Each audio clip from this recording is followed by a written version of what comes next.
Here in the snow and ice, VDOT did a good job getting the roads open. And for that, we're appreciative. We'll hear more about that in just a minute. But again, thanks to everybody for being here. We'll have our opening with invocation by Supervisor Lori Smith and then the Pledge of Allegiance by Supervisor Nick Mitchell. Let's all stand, please. Good afternoon, everybody. It's lovely to see everybody come out today. Happy New Year. If you'll bow your head, please. Dear Heavenly Father, we come to you today so grateful for another new year, Lord, for another year to serve you and to be so thankful for all the blessings that you have provided to each one of us in our lives, our families, and our co-workers. Lord, I ask that you be with the Board of Supervisors as we continue to serve Franklin County, and Lord, grant us the wisdom and the insight to make the best decisions that we can make on behalf of our citizens.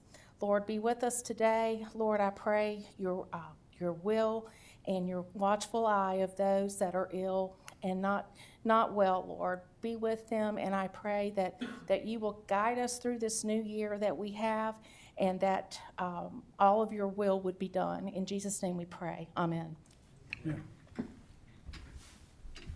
Pledge allegiance to the flag of the United States of America and to the republic for which it stands, one nation, under God, indivisible, with liberty and justice for all.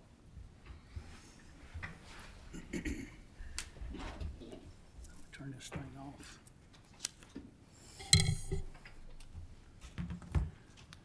All right, the approval to the agenda. Is there any members that have any additional amendments, deletions to the agenda? If not, I'll entertain a motion. Approved. So moved. Second. Second. All in favor signify by saying aye. Aye. All right. If there's no changes in the agenda, will be approved as presented. I'm going to ask Mr. Tatum if he will join me at the front for just a moment, please.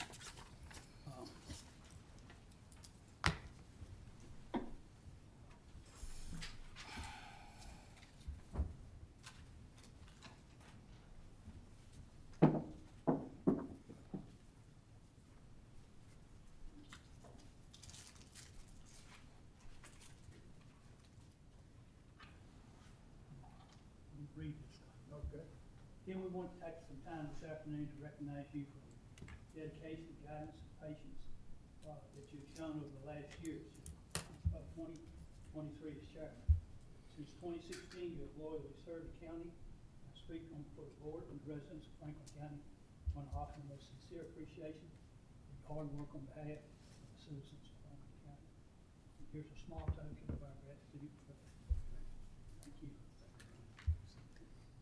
I'd just like to say it's definitely an honor being on the board for the last 8 years, and a lot of challenges in front of us, and it's going to be a challenging year. But this board, just like past boards, will roll up our sleeves and we can thank you to the citizens, thank you to the board. I really appreciate it. Thank you.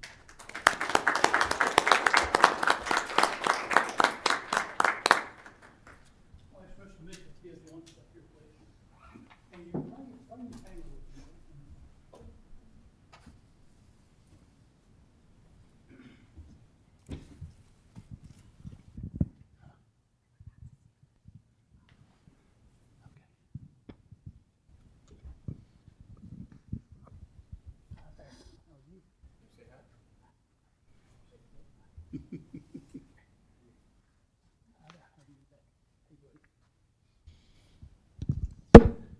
We have a resolution of appreciation for Ronnie and for his dedicated service for the last 4 years. Whereas Mr. Ronald Mitchell is well known for his commitment to the betterment of the community for the citizens of the Blackwater District and all of Franklin County.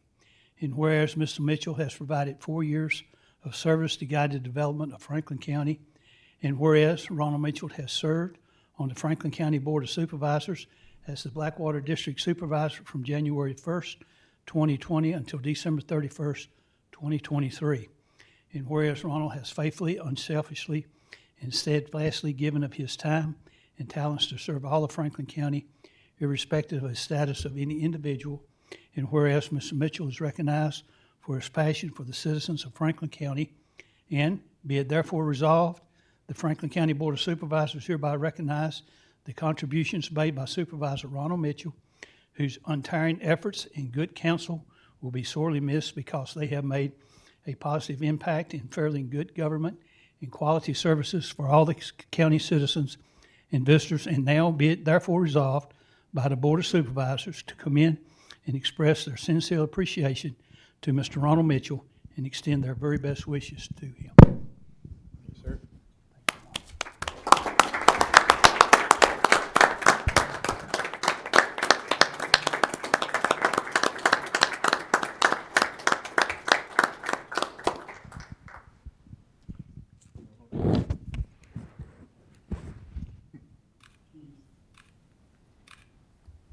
Safe fire truck. Ronnie, come over here. Y'all come over here. Just stay strong, be courageous, because I know it's gonna be a tough year for you guys. I know you guys will get through it. I'll try to not be a stranger. We might come through it. Come back anytime. Yeah. Take care.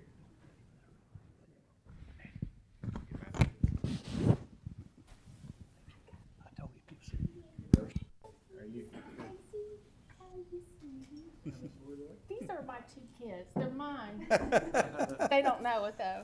Congratulations. Kelly, it's good to see you. Thank y'all. Good meeting. Love you. Appreciate you. Thank you.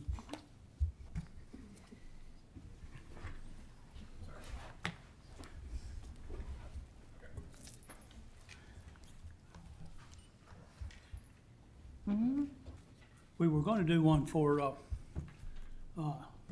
Tommy, but he had to leave and he's going to take his wife back to Duke. So hopefully we can get that done next month. All right, we'll go now into the consent agenda. I'd like to remind all the supervisors, as has been in the past, if you have any questions on the consent agenda, if you can contact staff prior to the meeting. Excuse me, I don't know.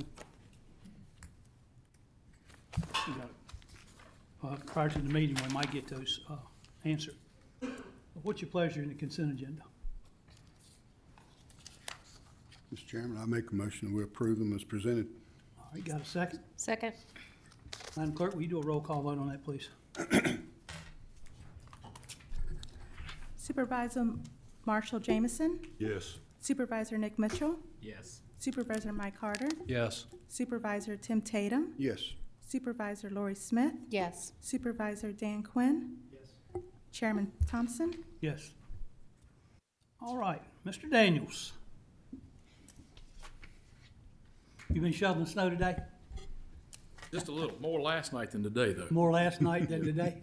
Yeah, yesterday afternoon was more of an event than we thought it might be. You know, it got a little snowy.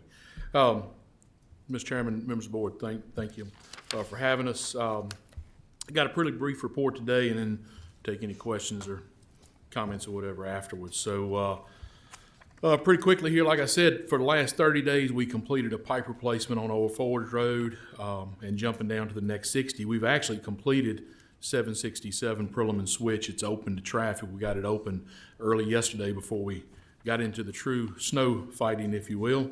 It is under gravel. It's not hard surfaced yet, and that'll happen in due time when the weather allows.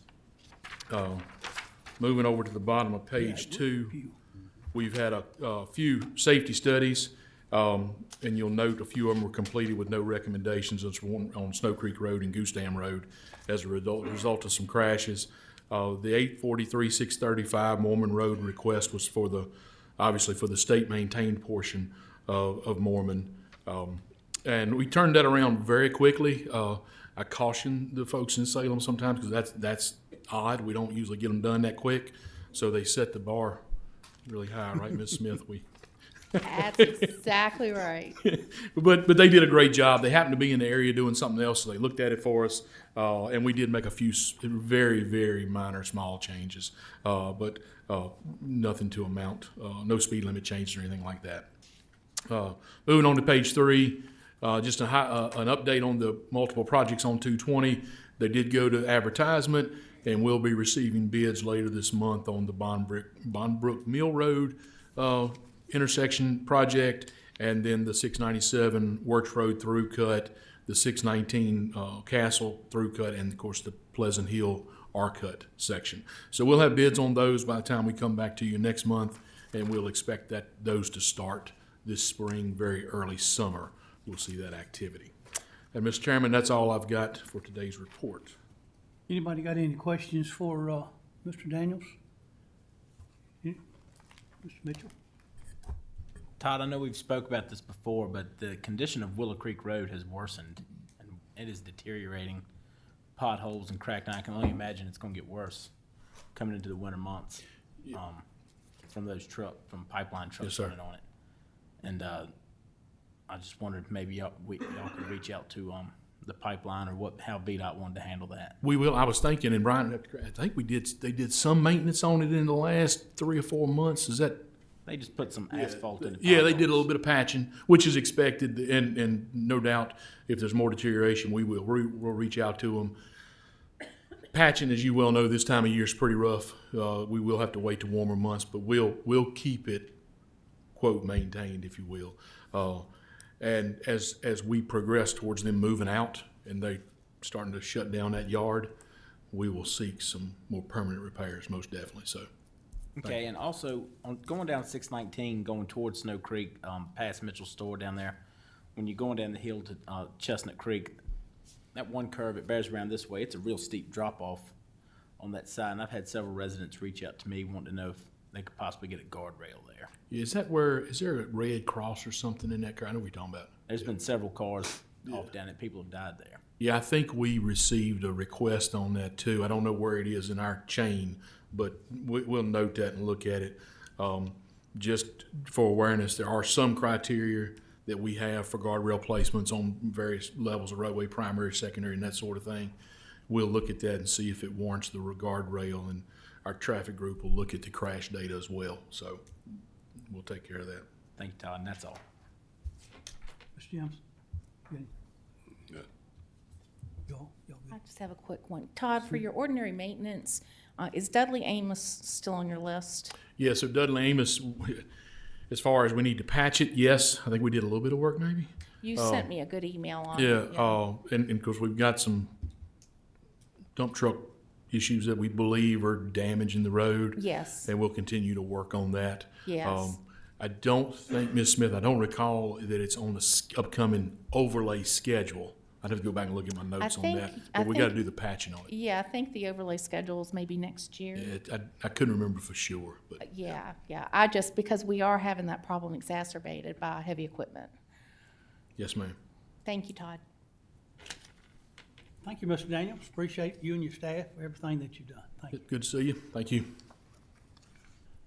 Ryan, you ready, buddy?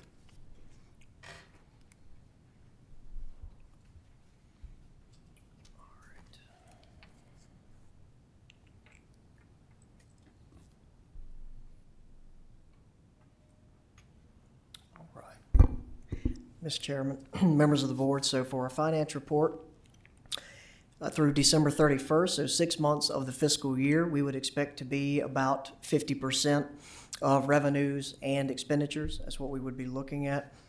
So revenue-wise, we are at or above that for most all, if not all, our categories.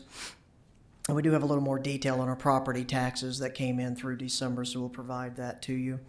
For expenses, all of the ones that we would anticipate being below the 50%. So we're keeping the budget below. Now, general and financial administration is usually up a little bit. So is the community development. That's because of all those upfront payments we pay for insurance contracts at the start of the fiscal year. So still looking overall, we're doing fine for where we would be expected to be at this point in time during the year. So to break those down a little bit further for you on revenues, you can see graphically we're about where we would be. You see a little bit of growth. You can see a little bit of separation between the blue line, which is the current year, and the green line as the prior year. To break down some categories for you, really, we have seen some good increase in property taxes, mainly personal property. Other local taxes, which is where your sales tax is the biggest driver of that number, as well as state revenue, has been pretty consistent. Not a lot of change and fluctuation from year to year through December on those. So for real estate, so if you'll notice, the green line was 2 years ago. That was the implementation of twice-a-year collections, so that is an anomaly. Really, your trend is going to be the other two lines, the blue and the purple is the current year. You can see through December is actually down a little bit compared to last year. Overall, we're about 153,000 below year over year where we were at the end of December. That's not overall concerning. What we do want to watch is, if you notice the percent of budget, we were at 58.5%. We were at 49.24% last year. So what we would like to be is at 50%. We typically don't collect everything at the end of December. It trickles in throughout the rest of the fiscal year for that half of the payment. So we'll continue to monitor. We will assume that percentage will get closer over the next 2 or 3 months, and typically that's what happens. So, but especially as we get into the first half of the 2024, the payment that will be due June 5th, depending on what happens there, we'll have to monitor that, because if we're not above that 50% number as we get closer, we have a chance of missing our revenue picture. And of course, real estate is the main driver of our local revenues for our budget. Mr. Chairman, if I may. Brian, I'd rather ask you a question while we're on the topic, if I may. Yes, ma'am. So this $153,000 deficit that we're looking at, are you guys keeping an eye on aged receivables? We don't, but I know the treasurer's The office treasurer does. is. And they usually, I'm sure by now, second notices have been sent out. So that's why I say typically you get January, February, even March, you get those second notices that start to take effect. You get some collections that come in there. So do you interface with the treasurer's office if it goes beyond that second notice? I'm not made aware of that. Typically, at some point, once it's beyond a certain point, they turn it over to collections. That is Yes, to the purely extent that treasurer. it starts to impact that number, I think that's important. Yes, ma'am. I don't mind, and that's one thing typically I'm in contact with the treasurer if I see any real concerning trend. I won't, this is not there, but if it looks like they're really trailing, I do contact Ms. Ray and ask, hey, what are we seeing, for the main purpose of budget planning. Thank you. Yes, ma'am. Thank you. Okay. Okay. So for personal property, we had a good collection in December as well, and so that's about $2.7 million over last year, which is good. If you remember, we had our reduction in assessment. We kept that this year. We were planning for 10% growth. Right now, we're about at 19.8% year over year, which is a good number. I think that's going to help us balance a few things as we're looking, especially if real estate falls a little bit. We have personal property to even that out. So if you remember, last year we fell short on personal property. So this is a good number to see for this fiscal year as we look at our revenues. Sales tax is still, it's been fairly consistent. You can see the line looks up. It's about 13.5% year over year, about $500,000. And so that is an increase from where we were last month. Sales tax was 12.2% over year. So it's staying about where we're not seeing a lot of fluctuation in that year over year, which is a good thing. It's still staying up. But as far as total dollar amount, $500,000 in the grand scheme of the budget is not a big number, but we're concerned about big dips in sales taxes yet. Meals tax is a similar situation, so it went up a little bit, had a good collections in November and December comparatively. So we're at 3.5% year-over-year growth, just under $30,000. Last month it was 2.9%. Saw an increase in the year-over-year collection rate. Occupancy, it was the opposite direction. If you notice for December, that's a little bit below December last year. So we're at 3.3% reduction in November. Now we're down 7% year over year, but we are still 58% of budget. If you remember, 50% is the marker through this point of the year. So we're still 8.5% ahead of budget. So while it's down a little bit, conservative budgeting, we're still okay as far as that revenue stream goes. Okay. So now for expenditures, do not be alarmed. That looks like a big number, but that is a lot of timing. If you notice, September, October, and November were down below, and so a lot of that caught up in December. And December is the month where we usually do our transfers to other funds. So our debt fund, our capital fund, all these things. So while that looks like an uptick, that really is a net impact because we move money from one fund to another. So this is only general fund. Overall, we did not actually spend in the net all that money. General fund transferred it to capital, so it was a net impact of 0. So just wanted to make clear of that. We didn't have a spike in expenses to be concerned about on that number. So for year over year in the categories, you can see we do have some increases. We expected that since so many of our departments' budgets are heavily weighted towards personnel. And we did have pay increases for the fiscal year. No major driving factors that look to be in the budgets outside of that. So to break down health and welfare, you do see social services budget is up for this year. Not necessarily surprising. CSA has continued to be up, and that's one of the things we're trying to manage as best we can. It's going to be a challenging year. We talk about the double-digit increases in rates. We're seeing more and more in residential, which means it costs the county more in the local match rates, so we're doing our best to keep them out of those placements. But there's so few beds. A lot of times we do what we can to try and get them placed, and it's a statewide issue. That's not a Franklin County issue. It's a national issue, not just statewide. Brian, what's driving the DSS number up like that? The DSS number is now that number is their operating, and so Right. they have 80 some employees. So I think mostly that's personnel. Okay. Overtime or actual. They've had some vacancy savings, but their overtime is up. And which would make sense based on vacancies. So overall, I don't see any big increases in their budget. I'll go back and double check, Ms. Smith. Okay, thank you. Yes, ma'am.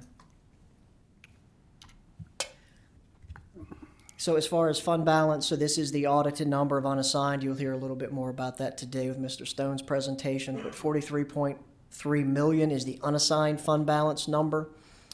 And so when you look at the other items that we've dedicated for, whether that's school year in surplus, we've talked a little bit about that, the $1.5 million that we used for our capital this year, and then grants and donations that had been received that were part of that number that carried over, back those out. And then our policy minimum, 20% of general fund revenues, which is the audited revenue number at this point, is just under $23.5 million. So that leaves us an unassigned fund balance of $14.2 million over the policy minimum at this point. And below there, you still see the same number from last month, the budget stabilization reserve and the capital reserve of just over $1 million. Brian, I'm sorry to ask another question, Mr. Chair, if I may. The school year in surplus, I just want to clarify that $3.6 million, over $2 million of that, I believe, is middle school. That is ESSER funds, yeah. So that money, atypical of how things are funded, a lot of that money was funded up front, so it's kind of sitting in cash balance. Right. So, yeah, so what we understand from the school system is $2.4 million Right. is federal money that is dedicated. So realistically, for our purposes, they had $3.6 million in savings from the general fund. But realistically, local savings, their estimate is more about $1.2 million. I just wanted to make that clarification ma'am. because it's not really 3.6 from a standpoint of, available carryover. It is. The reason we want to show that on there is at some point we know they're going to come with their carryover request. Yes. And so that $2.4 million technically is probably going to need to be carried over into their operating fund. Yes, So they're thank going to you. ask you for that approval would be my assumption. Thank you. Yes, ma'am. So brief economic update, CPI increased 3.4% year over year in December. So we're still in that 3.5% when you look monthly year over year range. Of course, the federal target is 2%. They did not change anything at their December meeting. They haven't met in January yet. They don't meet till the end of the month. There's mixed reaction of whether they'll reduce the rate or not. I don't see them reducing their current benchmark rate until that CPI number gets closer to 2%. I just don't see it.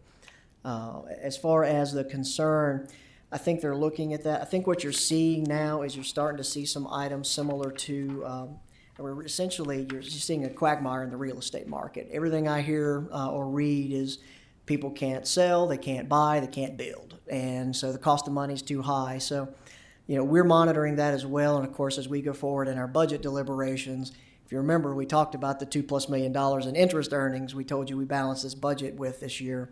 We're monitoring that as well. So all of these items factor into our economic picture coming up in the next several months, 12 to 18 months. So the state budget update, the governor did issue a proposed budget. There are a lot of items in there. I don't think there was a lot of what we would consider funding for local governments that would be of great impact to our budget for as we look into next fiscal year. He did propose reductions in the income tax, and then he proposed some of that at least to be offset by higher sales taxes and taxing digital products. Not sure the reception that is received in the General Assembly at this point. What it did not include, though, and this has been a point of concern, is the continuing to hold harmless on the reduction in the sales tax on groceries that was taken out last year. Everybody's understanding was that was going to continue, and his proposed budget did not include funding for that. To my knowledge, that is not included in the $3.7 million reduction to our school system. So if that funding is dropped, that could be an even greater cost to us.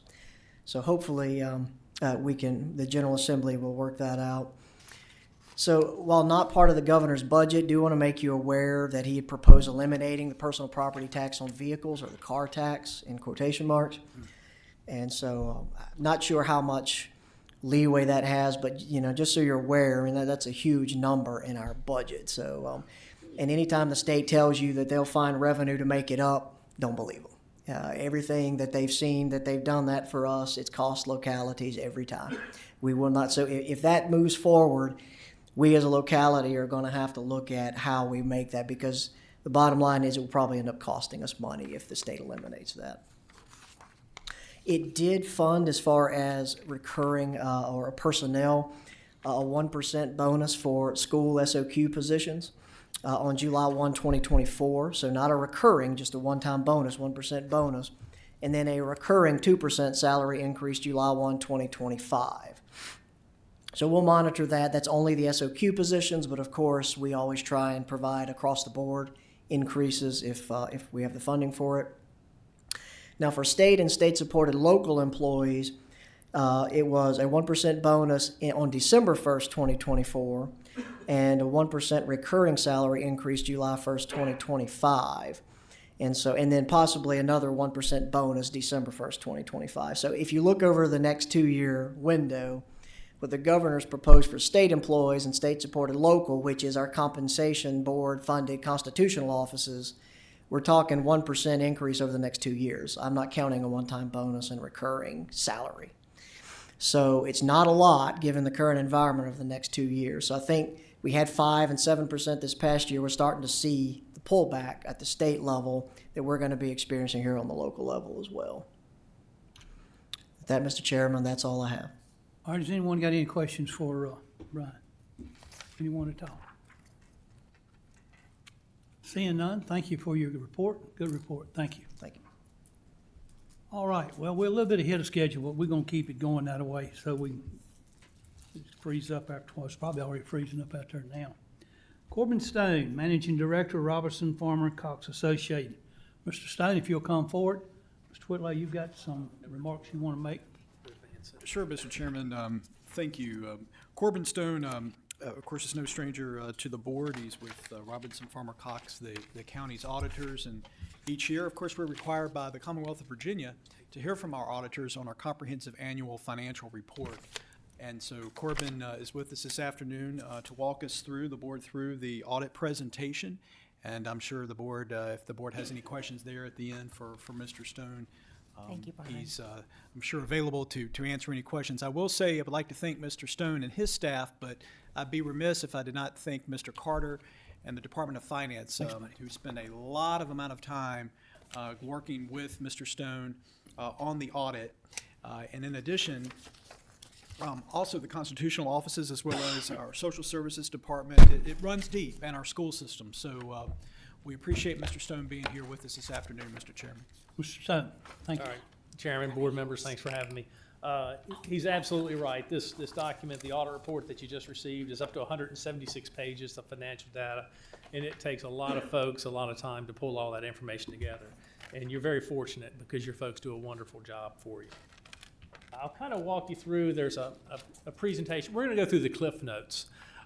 So there's a presentation, it's just a few pages long in front of you. It's a bound document. I also have 2 letters in front of each of you as well. And I'll kind of go over those briefly. But if you'll flip to the first page of the presentation, we've got the table of contents, but we'll get right past that. So the second page, and really the first thing to mention is you did receive what we call an unqualified or unmodified opinion on the financial statements, which means we believe those financial statements are materially correct. Now, one of the letters that you have is the letter to those charged with governance. Some of the numbers in the financial statements are estimates. So your pension liabilities, that's an estimate because once someone retires, we don't know how long they're going to be in the pension program. So we have to have some estimates in the financial statements. How much it's going to cost to close and monitor the landfill, those sorts of things. But overall, we were very pleased with the financial statements provided to us, and we really didn't have that many recommended adjustments to them. The next thing you're going to see in the bound document is management's discussion analysis, and Brian drafts this every year, and this is really kind of going over the financial statements, kind of almost a layman's approach to reviewing financial statements, and I would encourage everyone to read that as they go through the financial statements. On page 15 of the financial statements, on page 24, we have the statement of net position.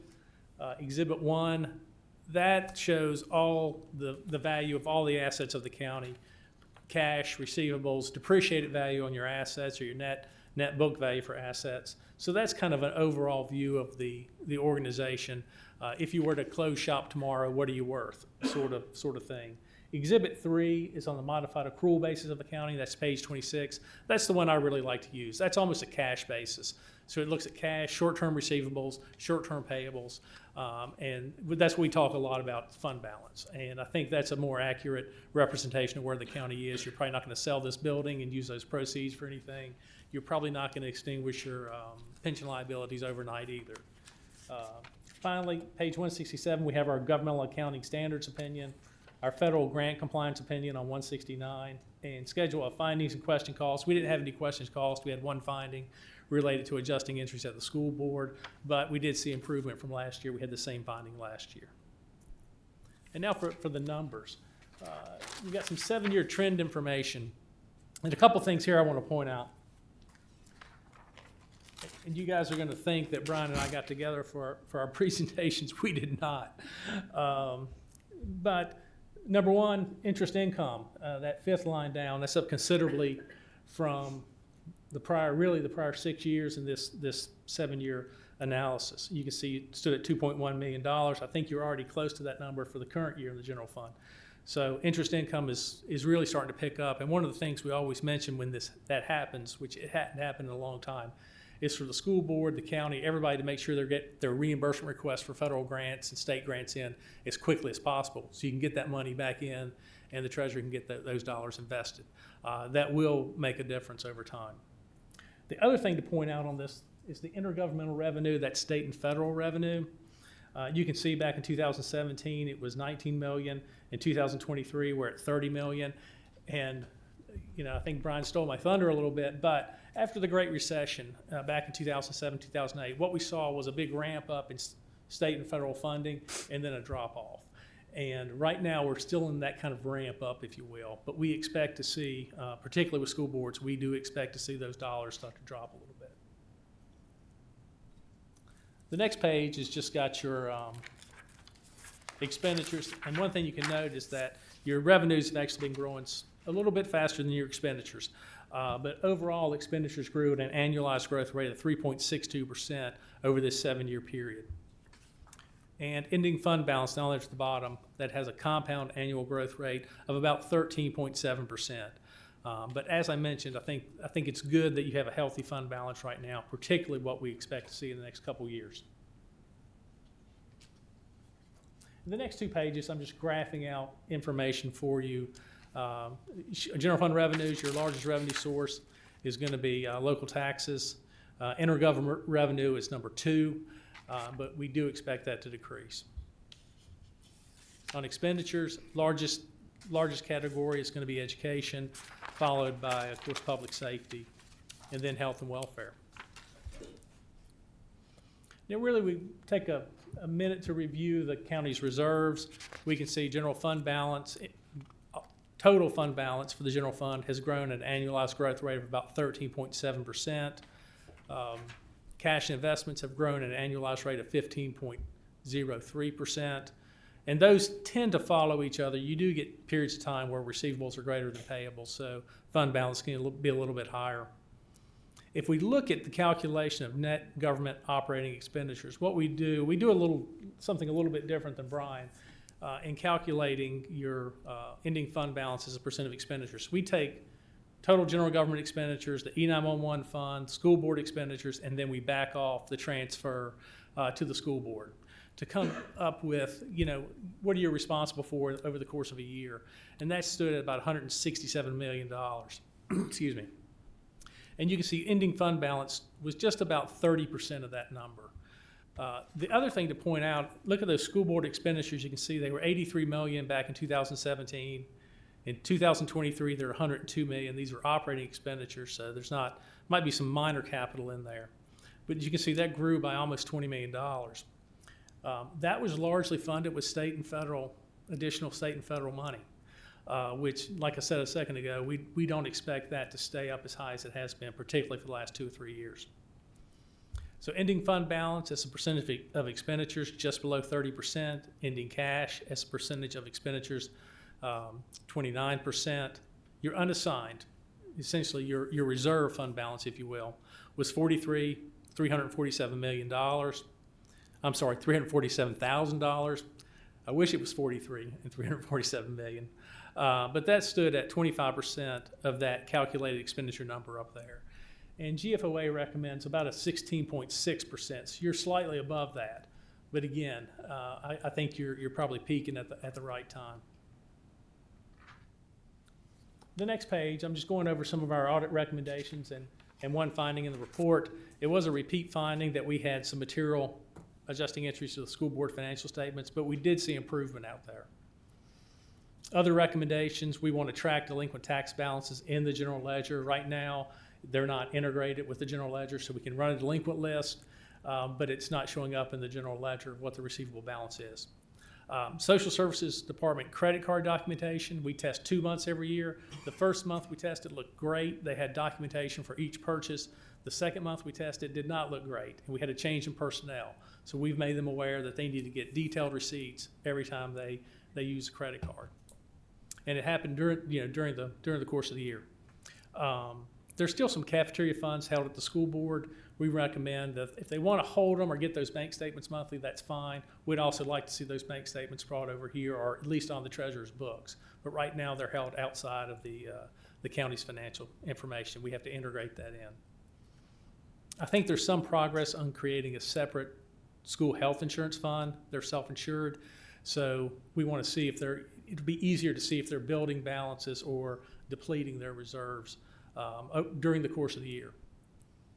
And finally, number E is just make sure the reconciliations, so the school board has departments for the federal grants that they receive. And we want to make sure they're reconciling those expenditures to what they've requested, or we at least have a reconciliation of the two to know why we have a difference. So we're going to recommend that they continue to do that. The other thing that will do is it'll help push them a little bit to get those reimbursements in on a timely basis so you can get the money back in and the treasurer can invest it. Couple upcoming standards. They finally slowed down. The only one that's really going to impact the county is the second one. I think GASB was very active, the Governmental Accounting Standards Board, for the past 5 years or so. They took a break. I think they went on hiatus. Hopefully they stay there. But at any rate, nothing major coming up on that front. The other two items I have, just those recommendations I went over with you just a minute ago, and then our letter to those charged with governance. And in that letter to those charged with governance, you get the boilerplate letter because we didn't run into any problems. But it does talk about some of the significant estimates in the financial statements. So as you review these financial statements, you may want to look back at that letter to understand we've got some pretty major estimates in those financial statements. And I'll stop there and try to answer any questions that you might have. Anybody got any questions? I do. Ms. Smith? Thank you for being with us this afternoon. Oh, thanks for having me. Back on the cafeteria fund and the migration into the treasurer's office, can you explain that a little bit further and the purpose behind that? Yeah, just more control. Just more control? Just Okay. more control, yeah. I don't think they're spending money out of that. I think that they're just using that to collect money from the various schools and deposit it into it and then transfer it over to the treasurer's office. But just more control. So if there's anything that goes through that account that doesn't look right, the treasurer's office would be receiving a copy of that statement. And just my second question, I, of course, have not had a chance to read through the audit. Is my assertion that there are no material weaknesses? We had one. You had one. We had one because of the adjusting entries of the school board. We had to Okay. update. We found additional receivables and I think payables that we had to, recommend adjustments for. So that material weakness affects the county? Yes, ma'am, it does. Okay. But it spells out that it was related to the school board. And Okay. they did a better job this year than last year. They seem to be improving every year. So we're pleased with the improvement. And on the county side of the ledger, if you will, material weaknesses? No material weakness on the county side. Okay, thank you very much. You're welcome. Mr. Carter? Thank you. I just have one question. Could you expand a little bit on that self-insured school board issue? What needs to be done about that? Yeah, right now, for all practical purposes, it's kind of merged in with the school fund itself. So they have self-insurance, so they set some money aside and then pay off their bills, or their actual insurance bills. If we have a separate fund, I think you'll have a better idea if, is it profitable, is it losing money, making money, or are we building up reserves or pulling from them? And you'll be able to get that information monthly rather than waiting till the end of the year and kind of sort it Okay. out. Thank you, because I think we had to, We had to give them some money back. Last We year. didn't have to, but we did. yeah. And I Okay, don't know that was wise or what, but anyway, it happened. thank you. You're welcome. And I think a fund might have been set up for that. It's just not being used yet. You're right. Mr. Mitchell? Mr. Jemison? No. Thank you for your comments there. I do have one question for you.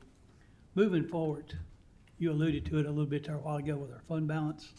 Would you recommend, what would you recommend there? Leaving it like it is, or if we can find a few more dollars to put in it to Well, do that? Or give us your advice on that, please. Well, there are a few problems in life a little money can't get you out of. It's kind of my always thought. So I don't know that it's certainly not too high in my mind. Trying to look out. I think the day of reckoning for the post-COVID is coming, and I think you're in a good position. That if you have to dip into it, you've got a little bit there to dip into, but then you're immediately going to have to come up with another revenue source. The difference here, and a lot of places don't have a reserve, or very much by way of reserve. The difference is if we see that reserve is starting to become depleted, we can kind of feather in tax increases. We don't have to hit them all at once to try to build it back up. So I think forecasting is going to become more important going forward. And We need to be careful with that, don't we? Yes, sir. Particularly what we saw, I don't have the graph here, but what we saw, and it's very consistent in just about every school board. After the Great Recession, they got tons of federal dollars, and then those federal dollars just dropped off. And so to the extent those federal dollars are for operations, you're either going to have to cut operations or come up with dollars from somewhere else. And that's what I expect to see in 25 and 26 is those federal dollars kind of dry up. When you did your audit, could you look at there in the schools, when they got some grants, and got new positions, and after 2 or 3 years, and the grants run out, and then we pick those up, that adds a lot to the, Yeah, that can. Anytime you get kind of a one-time bump in funding, if you add, positions with it, once that bump is gone, you either got to come up with local dollars or hope you can find another bump from some other source. Right. But what we saw, like I said, after the Great Recession, really what we saw was a greater reliance on local dollars once we kind of got the initial surge of state and federal money. It dropped back on the local government. And I was surprised to see that the funding for the state, it looks like they're already talking that it might level out or go up slowly or go up lower than inflation. So it's just pushing those dollars back on you guys. Thank you, sir. We appreciate your presentation. Oh, okay. Go ahead. You have one of these books up there with you. Yes, sir. Page 15, financial highlights for fiscal year 22-23. I was reading through these and I don't quite understand bullet point number 6.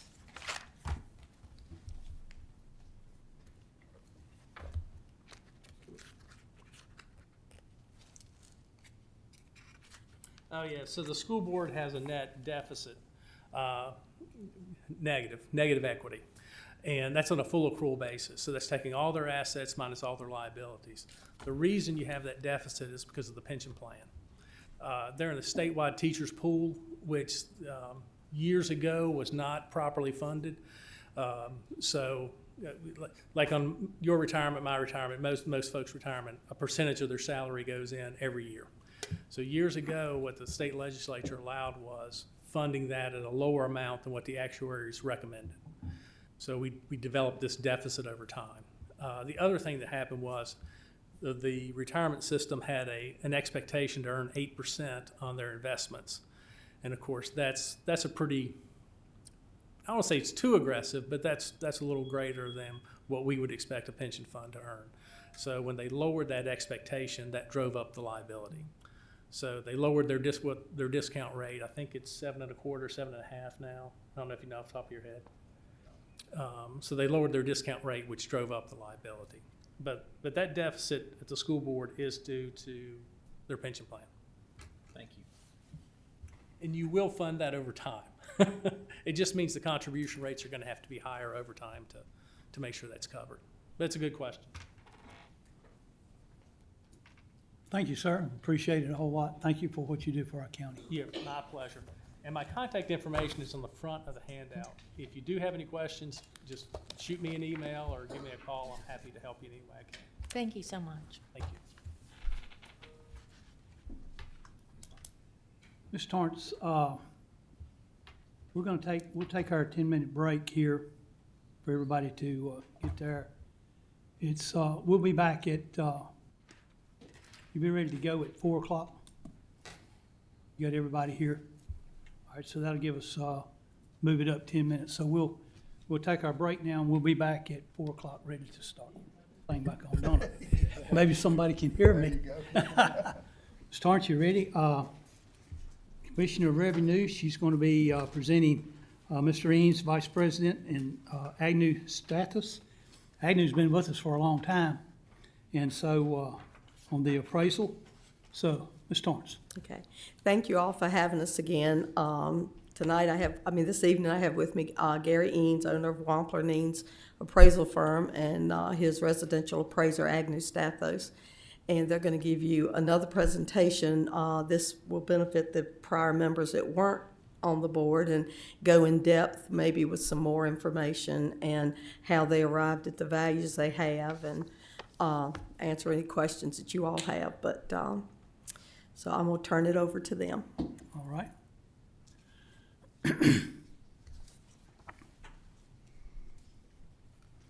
Mr. Eames? Yes, sir. Good afternoon. Thank you for having us again, and thank you for allowing our company to serve Franklin County again. This is the sixth reassessment that we've conducted for you folks here in the county. So I guess you could say we've been with you through the kind of flat real estate markets. We've been with you through the very good real estate markets. So we're going to run through this little presentation that we did at the end of the last year for the board at that time, and this will just be the same presentation basically. Just a little history about our company. We are a Virginia-owned company. We're actually located in Botetourt County, just up the road We provide mass appraisal services for localities that do not have a staff to do their own assessments. We work all over Virginia and North Carolina, and by the end of this year, or 23, we have completed 153 reassessments throughout Virginia and North Carolina. This consisted of 55 different localities across those states and totaling about 2.6 million properties of assessed value.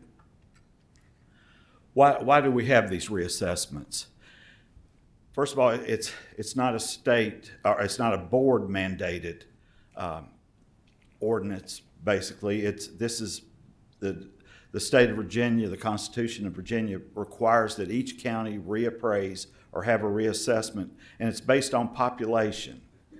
If you're less than 50,000 in population, then you're allowed to do it in 4 to 6 year cycles.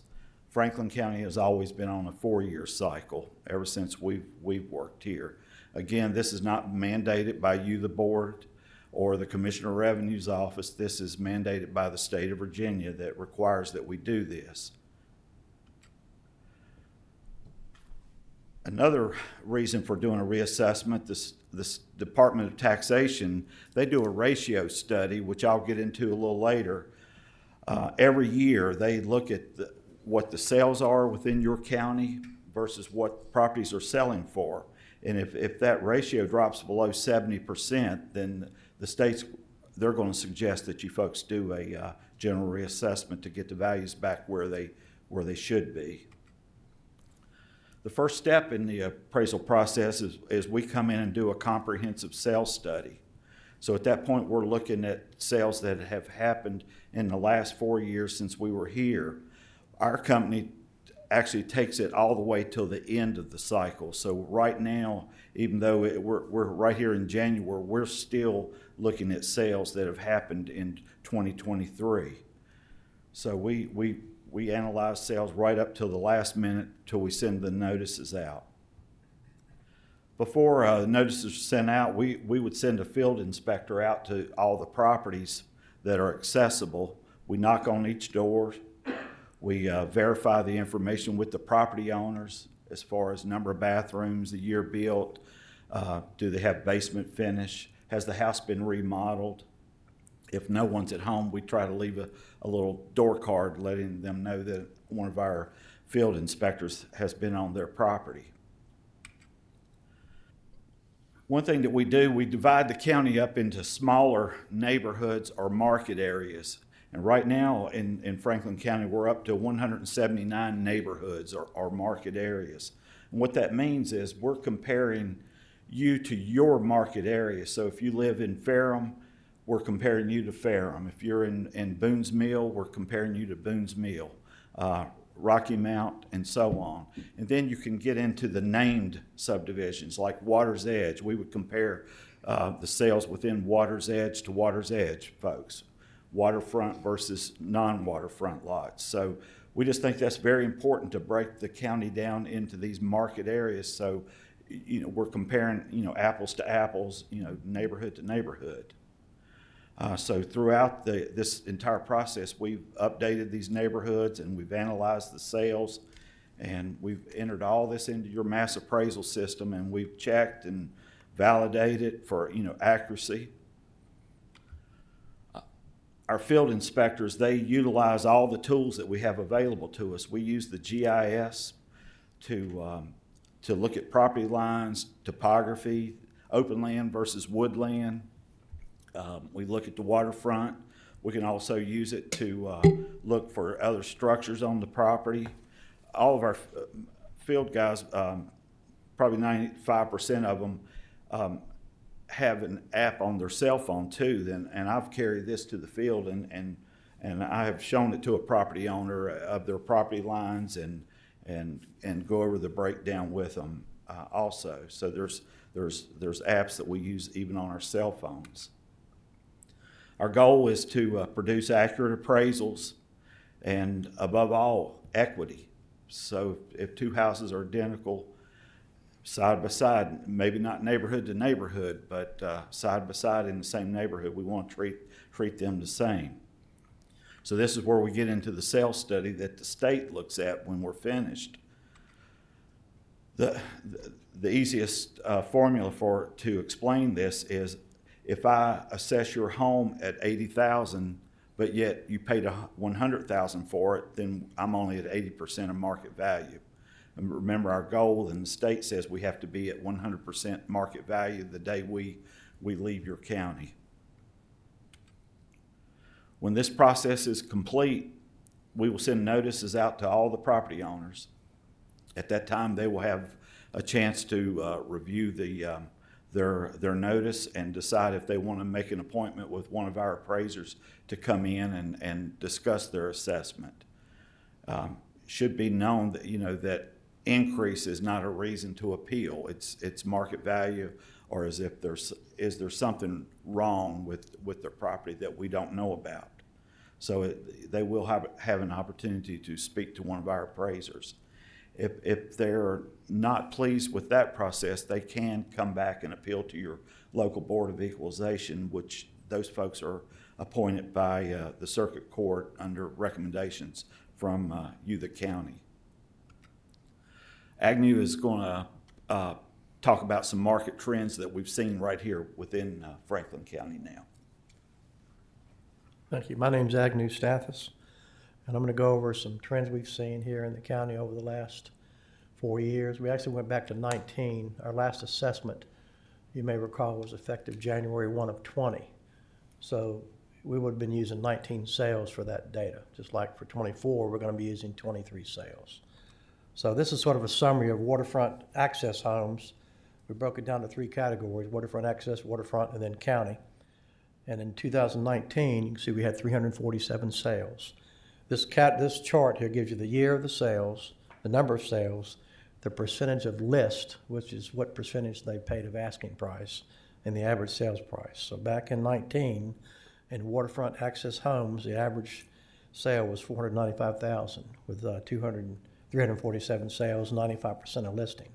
In 2020, we had 538 sales, 97% of listing, and $575,000 average price. 2021, 365 sales, 99% of asking, $743,000 average price. 2022, 268 as number of sales, 98%, average sales price, $827. And 2023, 171 sales, 97% of list, and $821,000. You'll note that the listing percentage went up as we get into the later years. It's because in the last several years, there's been such a low inventory. It's created a super demand. So we've had, I'd say if we would have looked at individual sales, you'll see some where people paid 15% over asking. I've seen as much as $200,000 over. Had a home that was a $700,000 home, paid $900,000 for it because it got into a bidding war. So we don't chase those sales. We have an expression in our business to be careful about chasing a sale. So I'm going to be looking more at the asking price rather than the final, sales price in that case. Stas, let me stop you here for just a moment, please, for clarification for the board members. Your waterfront, are we talking, let me ask you it this way. Yeah. Where does the Roanoke River stop and Smith Mountain Lake start? And are we talking about waterfront on Smith Mountain Lake, on the Roanoke River, and on Philpott? Okay, Now, this I know chart, there's only a couple houses that actually touch the water on Philpott. Yeah. But people's land goes to the Army Corps of Engineers property. yeah, we're talking strictly Smith Mountain Lake, and these sales don't break out riverfront, up, say when you're up in Hardy Road area versus when you get down to the more open areas of the lake. Is that? No, sir. Yeah. What do you consider as an appraisal? Roanoke River riverfront versus Smith Mountain Lake? Does it like, say the Hardy Bridge, is that where it starts? Above Yeah, I'd say that that's a or good below? place. Yeah, Or Lakeshore Terrace? Yes, sir. Yes, sir. We'd start up there where, when you come into Franklin County, across, say, that would be Hardy Road, and you've got that marina up there, any sales in Franklin County off those routes would be considered waterfront lake, Smith Mountain Lake sales. So above the bridge is considered Roanoke River. When you say above the bridge, you're talking about on the Roanoke side? You're coming from Roanoke into Franklin County. Right, And you're looking at Bay Rock Marina. right. All right, above the bridge would be to your right. Anything Below in the Franklin bridge to County? the left. Yeah, anything in Franklin County, we would consider those in the same category. I might not be understanding the question. Above the bridge is still in Franklin County after you cross the bridge. Before you cross the bridge, you're in Bedford County. Right, Once you cross the bridge, you're in Franklin County. right, You go up to the top of the hill, there's a store there. That's Edwardsville Road. You take a right, go over about a half a mile, you take another right on Cooper's Cove Road. yeah. You go out there, Lakeshore Terrace, Yes, and all's out there. yes, sir. Is Lakeshore Terrace water considered river or Smith Mountain Lake? We consider that Smith Mountain Lake. All right, from that point north towards, say, Niagara Dam and the Parkway, how far up is Smith Mountain Lake? Where does the lake begin and Roanoke River end? You get on up past Pitzer Road, you get back into Roanoke County. Right. So all of the Roanoke River, basically what you're telling me, that's where Blackwater Creek comes into it. So basically, all of the Roanoke River there is Smith Mountain Lake. Yes, yes. Okay, Yeah. that answers my, so there is no Roanoke River. I know Yeah. it comes there, but it's And as far as considered- valuation goes, the waterfront lots that are up in that area, mostly are very steep, and so we don't have many high, I mean, those lots might be running $70,000, $80,000 versus the same amount of frontage when you get down at the lake, say if you're at Waverly, Well, maybe now- $400,000. Okay, I see what you're saying. Yeah. But you are at the lake, you're saying, not at the river. Right. It's just the steep and billy goat lot Yeah. versus the level lot. Yeah, And that's where we get back into those neighborhoods. So those would not be compared to Water's Edge or Boardwalk. right. Okay. They would be compared to Yeah, their so we own. actually, for example, you know that area pretty well, so the neighborhood for, what was the first one you mentioned at the right of Cooper's? Lakeshore Terrace. Yeah, that's gonna be in a completely different neighborhood than, say, Waterfront, Yes, sir. Yeah, and so, and then you've got another one called Linville on the Lake. That's a totally different neighborhood. That's completely different. Yeah, and that's probably even a little bit less than Lakeshore Terrace, and so that's a really, really rough one. But the thing is, we found sales in some of those, that were considerably higher than what they were before, but that's sticking in that neighborhood, you know what I'm saying? So, and of course, Linville's another kind of in a group of its own. Most of those lots in there are small, $7,000, $8,000, $9,000, $10,000, off-water lots I'm talking. And even the best waterfront lot there's a couple in there, and Living on the Lake, when you get down toward the end, where you've got kind of nice point lots, but that's probably the best lots, maybe 4 in the whole subdivision, 400 Correct. plus lots, Correct. Yeah, so we All do those take. roads are not even open. No, you're right. Thank you. Answer my question. Yes, sir. All right, I'm gonna go to the next table, which is gonna be the waterfront property only. The previous one was both waterfront and water access. So in 19, we had 262 sales, 95% of listing, 569,000 average. 2020, 408, 97%, 575. 2021, 266 sales, 99%, 881. 2022, 200 sales, 98%, 944. 2023, 120 sales, 97%. This was through about October, November, 978,000 average sale price. So you can see how it's gone from 569 in 19 to 978 average. And these are averages, so and we'll get into some specifics in a minute. And then the county sales, same information, 2019, 404 sales, 96%, 196,000. All the way up to 2023, we had 248 sales, 98% and 299,000. So the average home went from 196, the previous assessment, to 299. That's about a 50% average increase in valuation based on the sales. Now keep in mind, when we work these sales, some of these houses have been remodeled, and so these prices are going to reflect that. And so that doesn't mean that if your house is, nothing's been done to it, it's gone up 50%, may have gone up 40%, but a lot of these houses have been remodeled since 4 years ago, so it's going to reflect all of that. And here's some samples of some sales we ran across. These are individual sales. Here's a sale in Rocky Mount The last assessment was $112,400, and it sold for $182,000. So that's a huge increase, 80% or more. Now, this house, I don't have the specifics with me, but more likely it was probably remodeled before it was sold. Can I ask a question? So does this now become the new comp for that neighborhood? Yes, and the thing to think about is, okay, let's say it's the new comp for that neighborhood. So we got another house just like it, one street over, and we pull the information up on that house and we say, well, that house hadn't been remodeled. It's in average condition, whereas this one may have been in excellent condition. Well, this is going to have a lower depreciation value on it than the house that was in average condition. So it won't have the same value. Okay.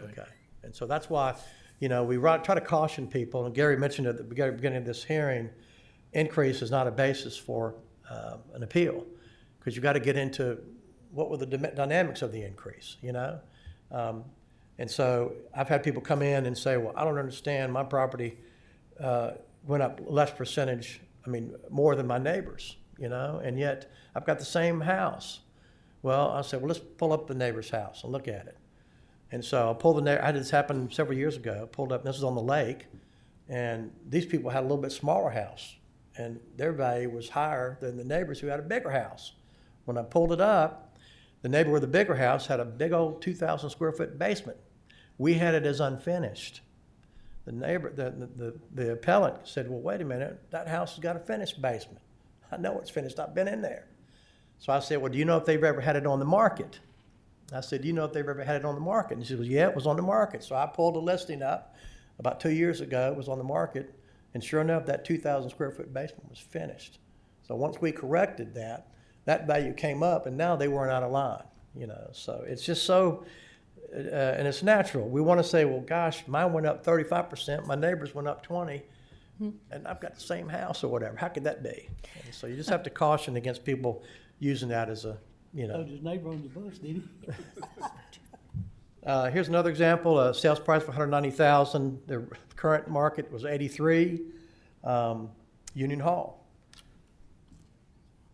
had a $192,000 sale in Boone, was originally $102,000. Another one's $210,000, current price $81,000, old assessment. A lot of these are double wides. Double wides have gone. Some of your starter homes have gone up the greatest. Here's a sales price of $225,000, current assessment $113,000. That's a big increase in Blackwater. Here's another one in Rocky Mount, went from $130,000 to $220,000. Here's another one in town of Boone's Mill, $156,000 to $230,000. Here's one for $138,000 to $256,000 in Snow Creek. So it doesn't matter where you are. Snow Creek, Fairham, we've seen the same types of increases. This is going to, again, is a test to the fact that there's been low inventory, so the demand is up, and so there's been a lot of buyers out there for every seller. Here's one, $217,000, went to $350,000 in town of Rocky Mount. $391,000, current price, it sold for $450,000, town of Rocky Mount. Here's one that sold for $749,000. This is getting at the lake area. Gills Creek was $500,000, went up significantly. Here's some Blackwater. This is a 45-acre property. I don't know if this is waterfront. Might be. No, it's not. Not. Okay. It went from $429,000 to $860,000. God, it's a doubling in price. Here's one that went from $976,000 to $1,741,000 in Blue Ridge. One that went from $1,530,000 to $3 million, and I was very familiar with this property because I worked it. And I had to pull out $200,000 from this sale because it included boats and stuff. You got to be careful with that kind of stuff, You got to make sure that there's not any personal property in there. And so this is pretty representative of what we've seen some on these larger homes on the lake. This one here went from $1,560,000 to $3 million, Union Hall. $2,170,000 to $3,999,000, Union Hall. These are, of course, spectacular homes. These are beautiful homes, big homes. So we've seen pretty hefty market influence. One thing to keep in mind is that these kind of values probably wouldn't be as high if we had more inventory, but it's still supply and demand. And I bet you we had as much as average of 20 buyers for every seller during the hot parts of this market.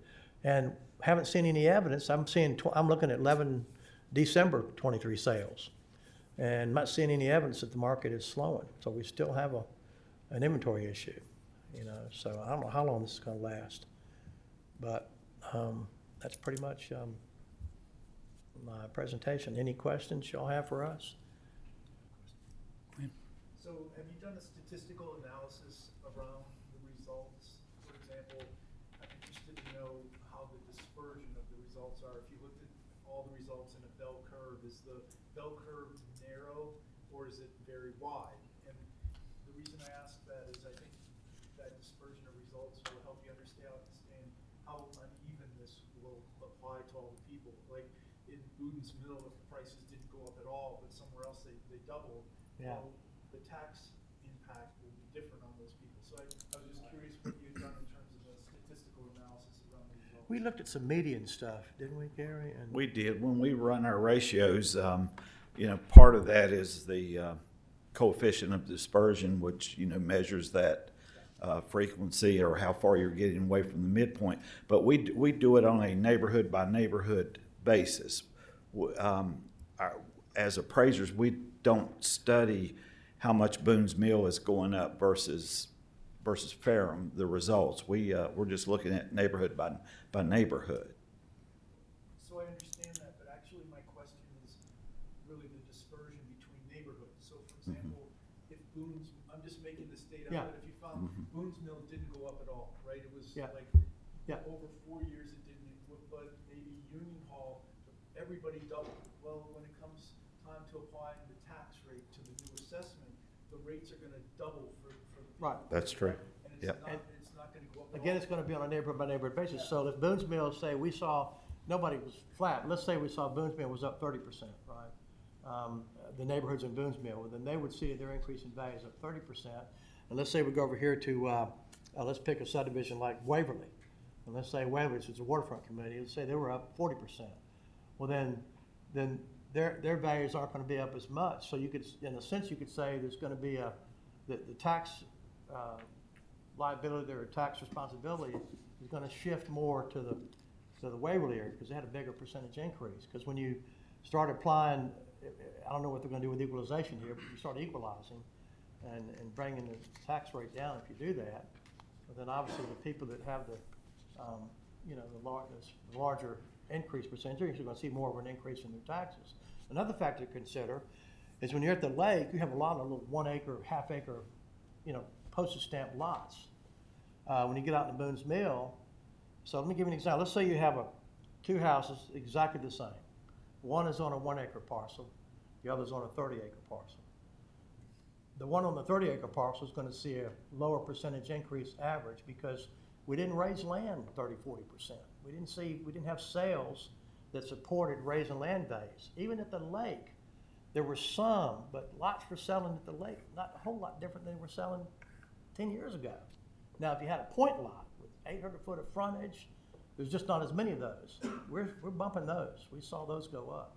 But that really does kind of, when you have a lot of acreage, then your percentage increase is gonna be lower because a lot of that value is spread over the acreage, right? So that example I just gave you, you could have the house with 30 acres, the total valuation will be up 15%. The house on 1 acre, it'll be up 50%. So they're gonna pay less taxes just because that value is spread over an area that didn't go up in value. Does that make sense? Yeah, and so just in closing, I think it would be interesting, not for right this second, but Yeah. for you to provide us with the average increase for each of the 179 neighborhoods. that Okay. we have. Because then you could really see, wow, this neighborhood went up a lot and this one didn't go up very much. You would have that data, right? I assume. Right. Yeah. Right. Yeah, we can give you that, yeah. Ms. Smith? Thank you.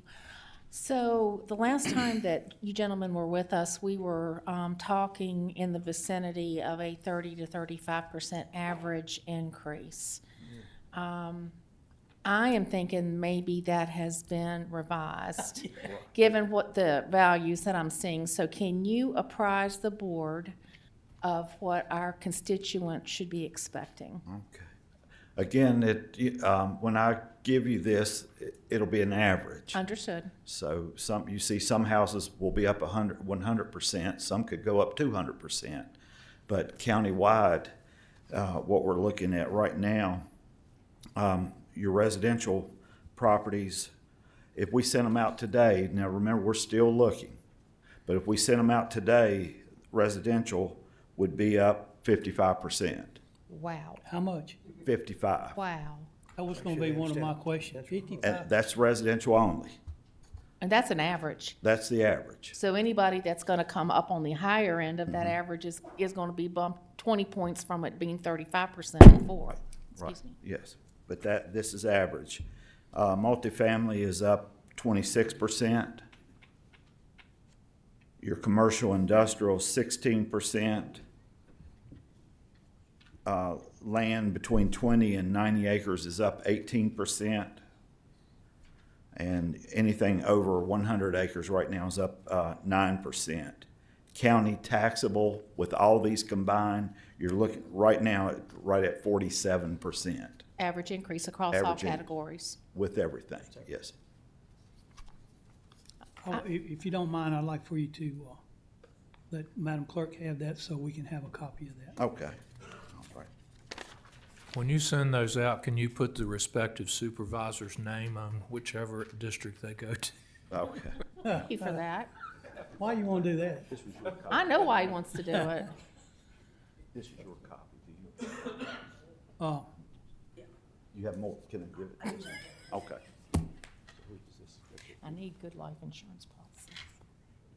Oh, that was a good question, Ms. Smith, cause that was gonna be mine. I wanted to hear that number. Mr. Tatum? Thank you for the work you've put in, and I mean, this is gonna be a challenge. It's gonna be a sticker shock for our citizens when they see these assessments come in the mail. And, you know, we know we've gotta roll up our sleeves and make the reasonable adjustments. so I thought, and this may be a question for Ms. Torrance, I was under the impression that the real estate assessment notices were going out within the next 10 days. Is that still correct, Ms. Torrance? Yes, after speaking with Agnew and Gary today, they'll go out by the end of the month. But because of this neighborhooding and fine tuning all these assessments, it's taken a little bit longer. Okay, we have worked, this board, staff, and in your office, we've worked overtime with you gentlemen to try to prepare our citizens and educate our citizens as to what they're gonna see and why they're gonna see. And so, as things have changed, our questions are continuing for good reason, I think. And you know, it's a matter of practicality, like typically when we have a typical assessment, when we don't have this kind of crazy market, we can finish up and start closing it out in September, October. But this market's still been dynamic through December. We had sales, you know, so we wanted to try to capture every bit of that data we possibly could. So, and plus establishing the neighborhoods was a huge task because we've gone from 7 neighborhoods to 179.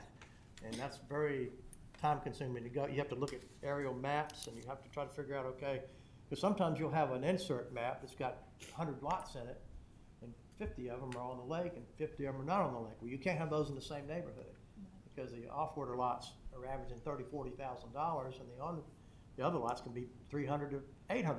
All right. So it's just been, but it's been beneficial, but it's time consuming. But I think we're going to have a much more accurate assessment this time than we've ever had because of this neighborhooding. So, Mr. Chairman, I would reiterate what this board has heard and we've talked about just very casually up to this point about evaluating whether we should move from 4-year reassessments to 2 years to try to take the bubble out, if you will, of variability in the market. I don't know but I think it's a worthy conversation that we need to understand more about.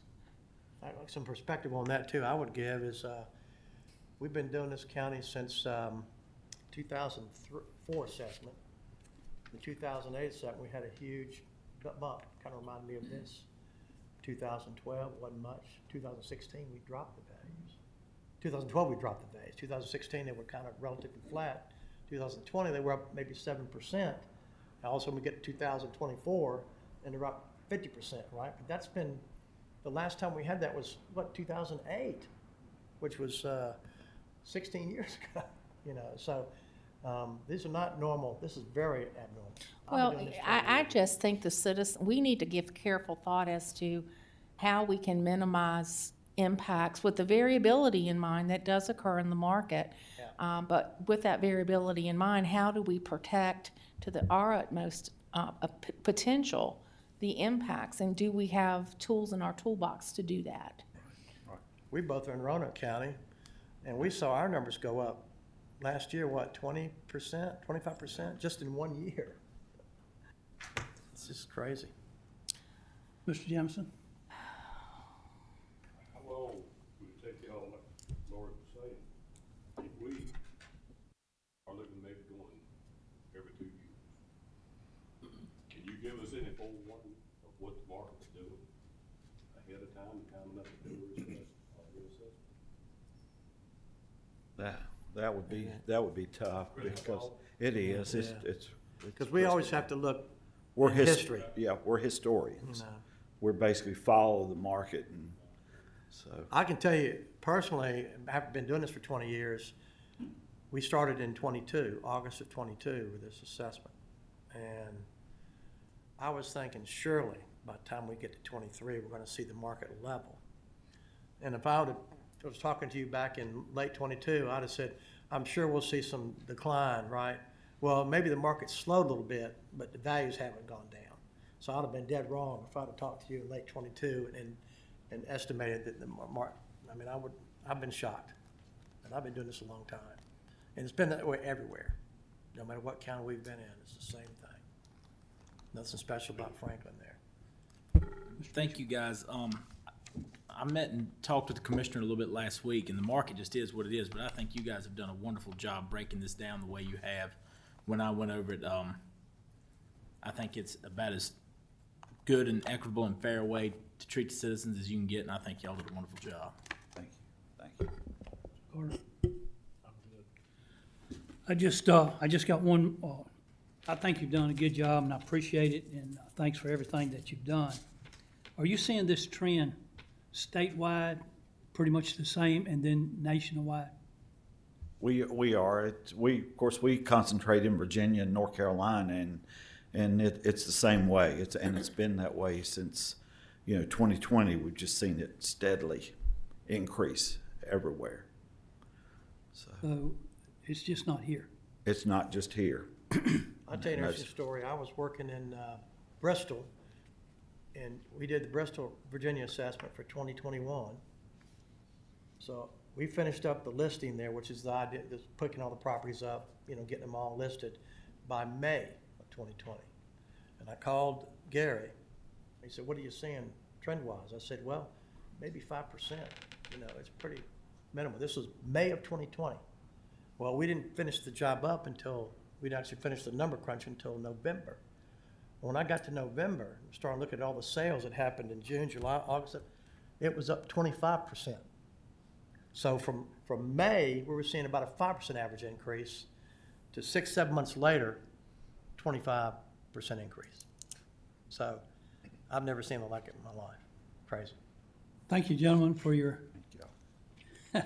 thank you, I appreciate it. All right. We'll go from there and see what happens. All right. With that. Thank you, folks. Mr. Willett. Yes, Mr. Chairman, if I may, just to reiterate, I know you gentlemen were going through with the presentation. There are a lot of questions maybe in the community and working with the press and the media to really try to get this information out there to the citizens.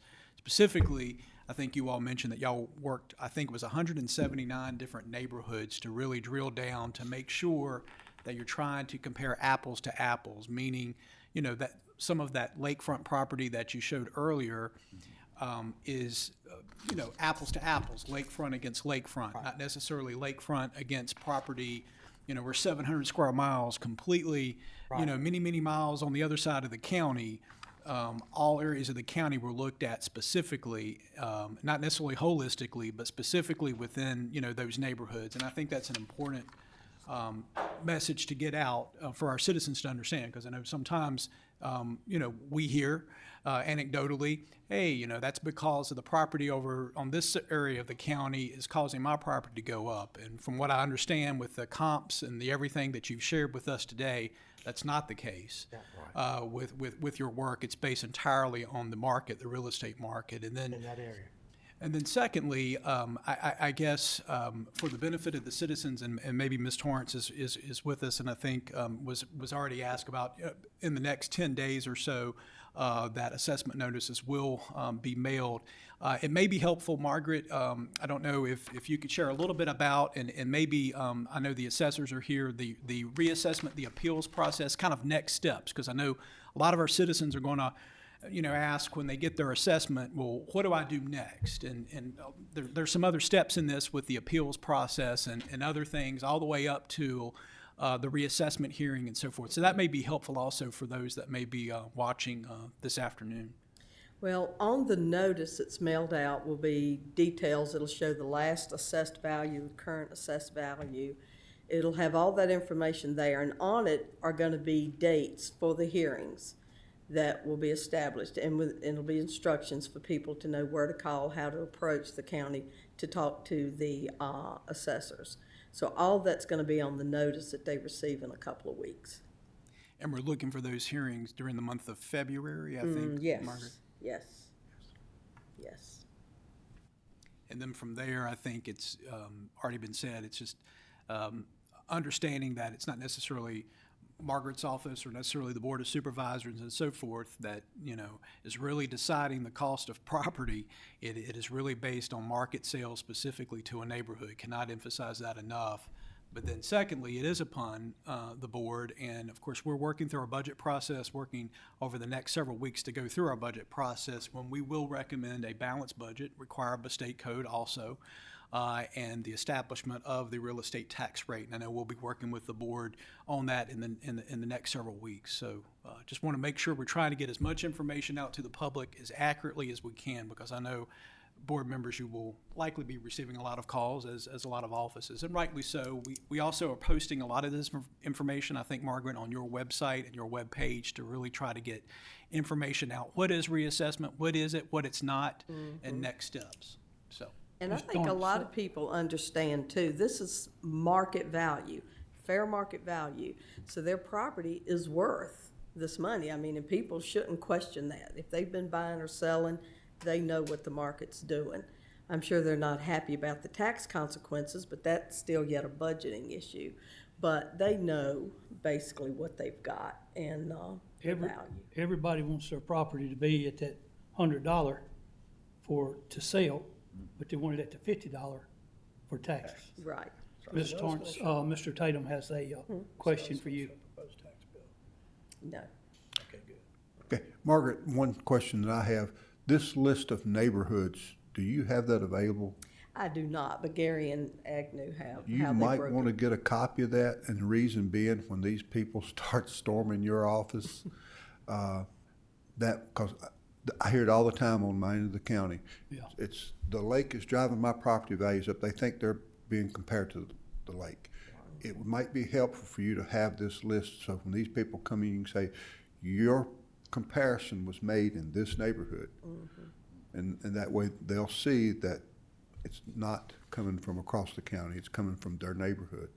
Probably not gonna help their feelings any, but it helps, it should draw a better picture. It may be helpful for you. Yeah, well, I'll definitely do that. But like I said, I know people know what the properties, if they're really realistic, they know. Ms. Smith? Mr. Whitlow, and I appreciate, Margaret, on your portion of the website, dealing with good information. But Mr. Whitlow, I would like to see some type of link on the homepage to this information, and I would like a review from, we heard some methodology today and how all of this has culminated, and I would like to make sure that we're looking at what's posted under Margaret's office to make sure if there's additional things we heard today that need to be there, and that we're calling attention on the home page that this information is available. You don't have to go look for it, just click on the home page. Sure, we can do that, Ms. Smith. Okay, thank you. Yep, glad to. Thank you, Margaret. You're welcome. Thank you all for the information. Mr. Whitlow?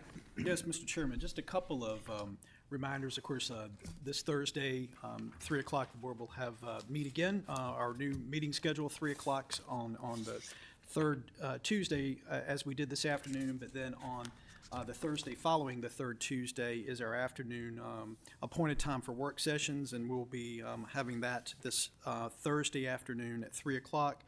And in addition, just a reminder for any board members that may want to attend the Virginia Association of Counties Legislative Day. That's on February the 1st.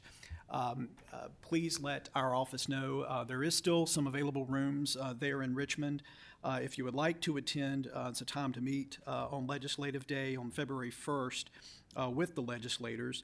We have sent correspondence, as this board knows, with our school board to our legislators regarding the local composite index matter. We continue to reach out. I think our school system is reaching out in that manner. And so that February 1st is also that opportunity. So if there's interest in attending VACO Day, please let us know. And we look forward to Thursday getting into more details on budget, next steps with our budget and our work sessions and so forth. And staff will be bringing more information, more detailed information to you on Thursday.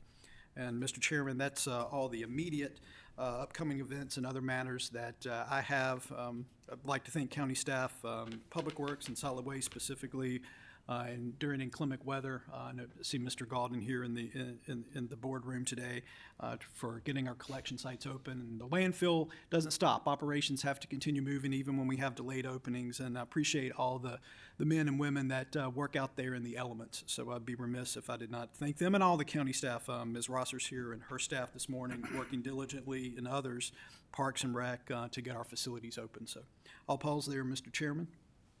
Mr. Quinn, County Attorney, you got anything, sir? No report. All right, sir. All right, at this time, Mr. Tatum will do a motion for us to go into closed session. Okay, Mr. Chairman, the Franklin County Board of Supervisors will motion to enter into closed meeting in accordance to 2.2-3711A1, personnel discussion of appointments to county boards, commissions, etc.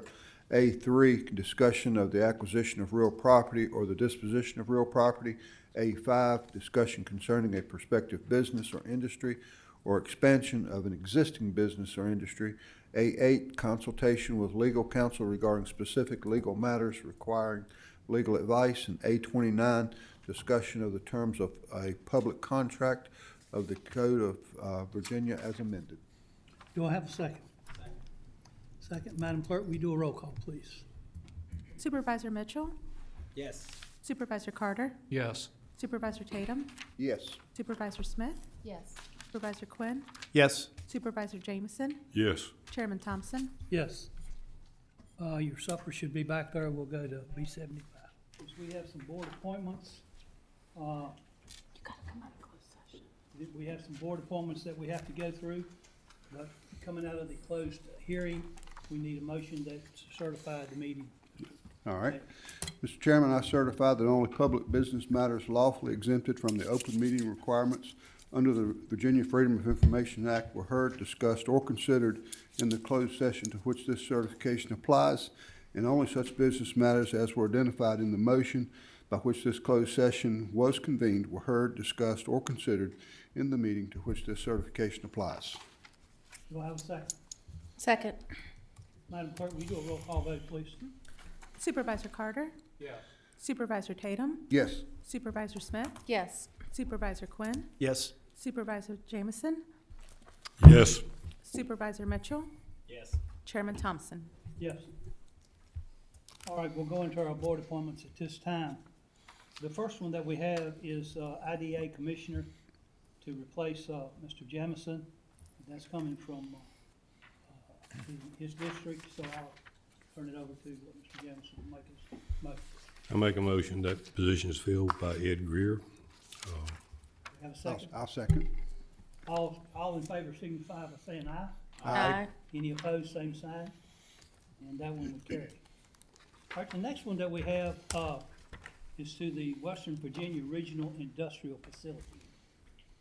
It's a board, we have to have a staff member for an alternate. And I will entertain a motion that Jeff Galden go in on that as the alternate. So moved, Mr. Chairman. Do I have a second? Second. All in favor signify by saying aye. Aye. Opposed, same sign. That carried. All right. We're up on that. All right, so our next one then is, an application for a special use permit. We'll go into our hearings tonight. Our first one, Ms. Cooper, I think you're aware of this, is with the Fitzpatricks. Yes. They are not gonna be here tonight. He called yesterday. He and his wife both have, COVID. I told him it'd be best if he didn't come.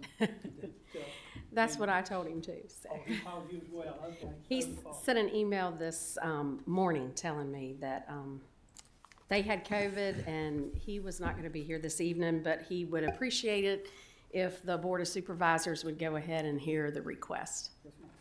What I told him we'd have to have the phone. Ms. Cooper.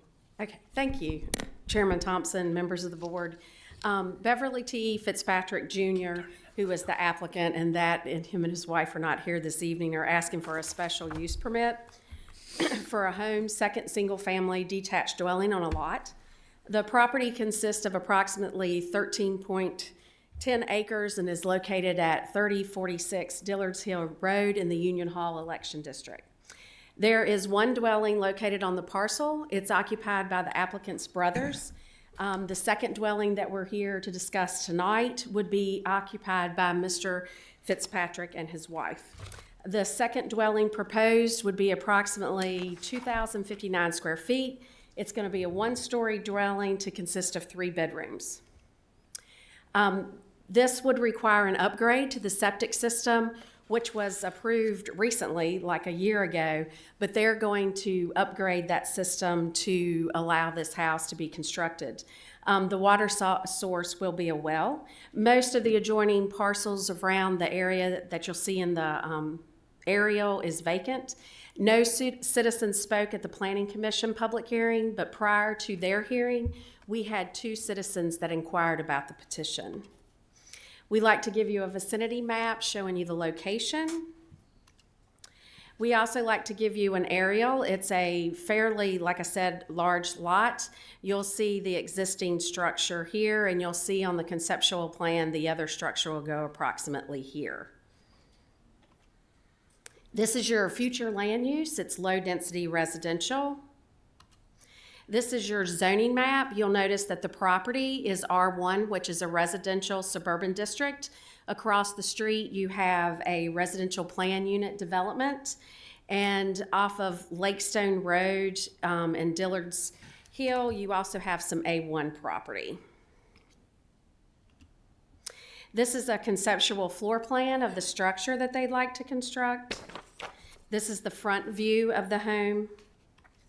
This is their conceptual plan. This is the house that is already built on the property. This will be the location of the proposed house. You see the existing well. This is the drain field that they'll be adding to. They have ample room to do this. Analysis, the comprehensive plan would support the 2 dwellings on this 13.10 acre parcel. With considering the size of the alone of the lot. The plan states that low-density residential areas are suitable for 1 to 2 dwelling units per acre. The comprehensive plan would also support the proposed second dwelling as long as that it gets the appropriate permits from the Virginia Health Department for its wastewater and septic facilities.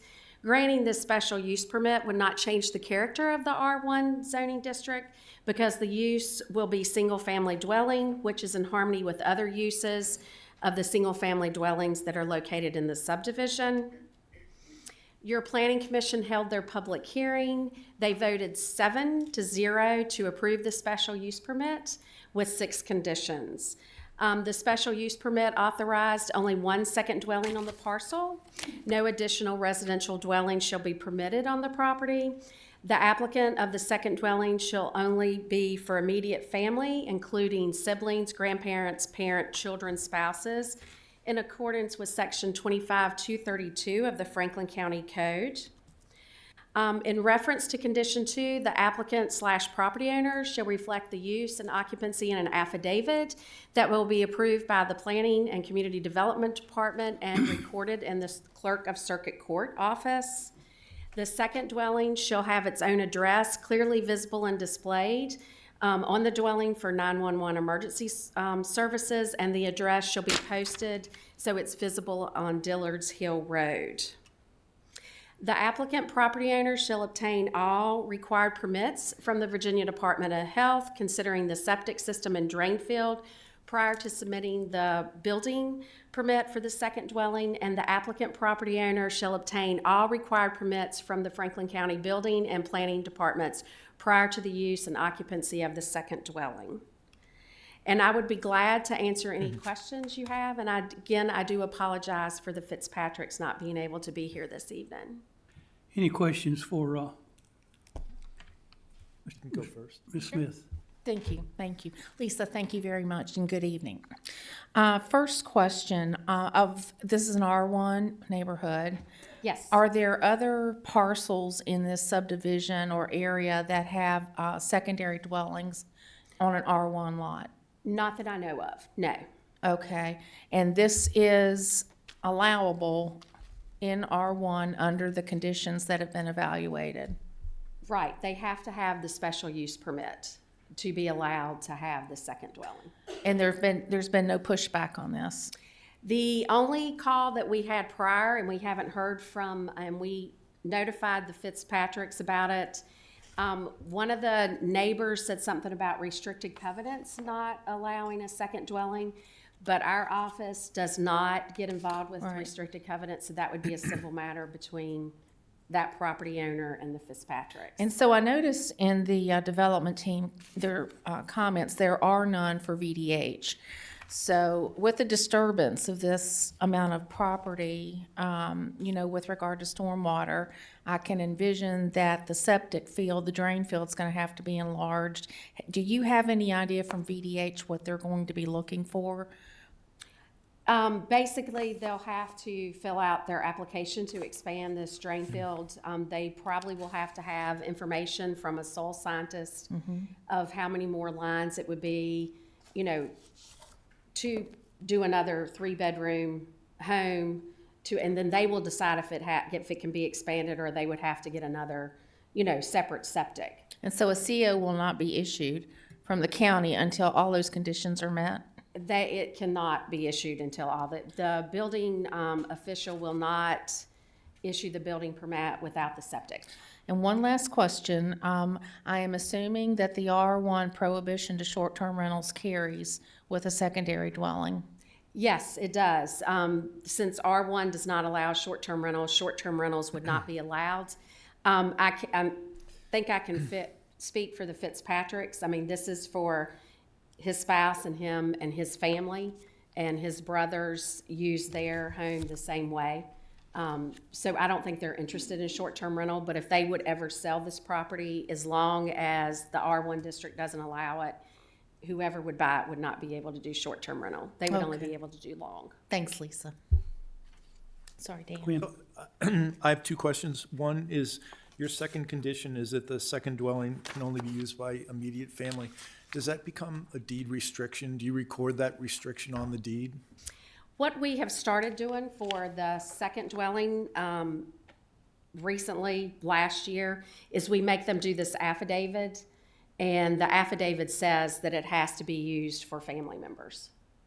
And does that affidavit become part of a deed restriction? So for example, at some point when the family wants to sell in the future, is that a restriction on the new family? It would be it wouldn't be a deed restriction. The affidavit would go, because the special use is going to go with whoever would purchase the property. So this affidavit would, in order for them to change this condition number 3, they would have to come back before this board. Okay.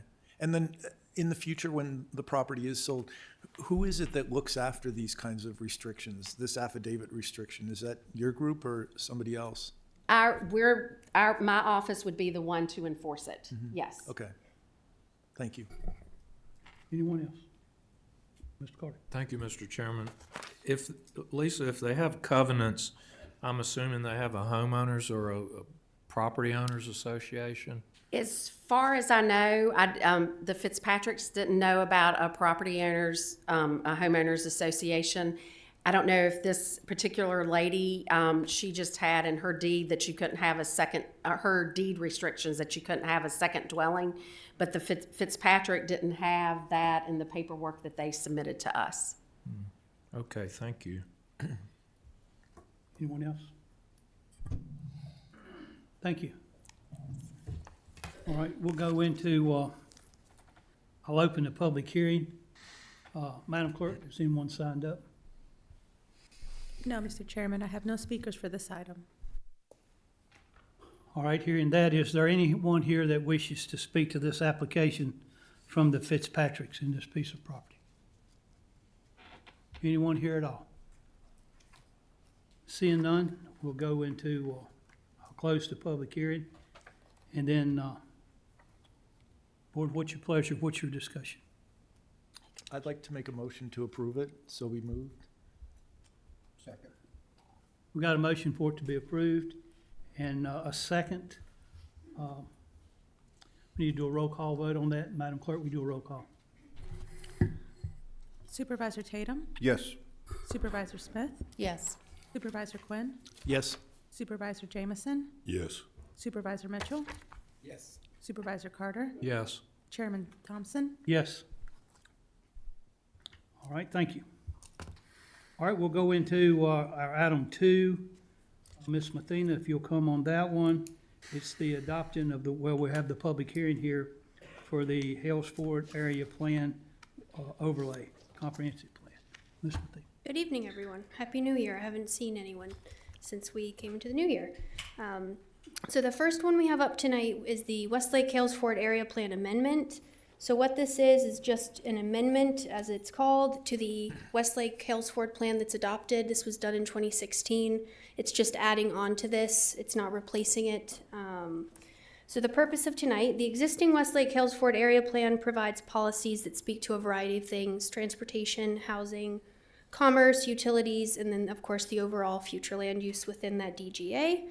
However, this existing plan does not have implementation measures. It's really the one thing that's lacking from it. So the proposed amendment is to include some implementation measures and what we are calling an implementation matrix that kind of lays those out. This process was led by Supervisor Smith and the Westlake Advisory Committee that included members of the community from a wide swath of industries. Agriculture, healthcare, business owners, citizens, etc. So just a couple of basics, a little ABCs on village plans and comprehensive plans before we get too far. These hopefully are all reminders on what these documents are. The village plan or an area plan is a part of the comp plan. It's like an arm or a leg of it. It's not a completely separate document. They do speak to each other. This looks about 5 to 10 years in the future. You could be on the 5-year end if things are changing rapidly. You could be on the 10-year end if they're changing a little slower. This is policy for growth. It's a guide. This informs other regulation or incentives or programs that the county might have. This is visionary. It's broad level. It kind of sets the road. And then you get those other tools in place after to see it to fruition.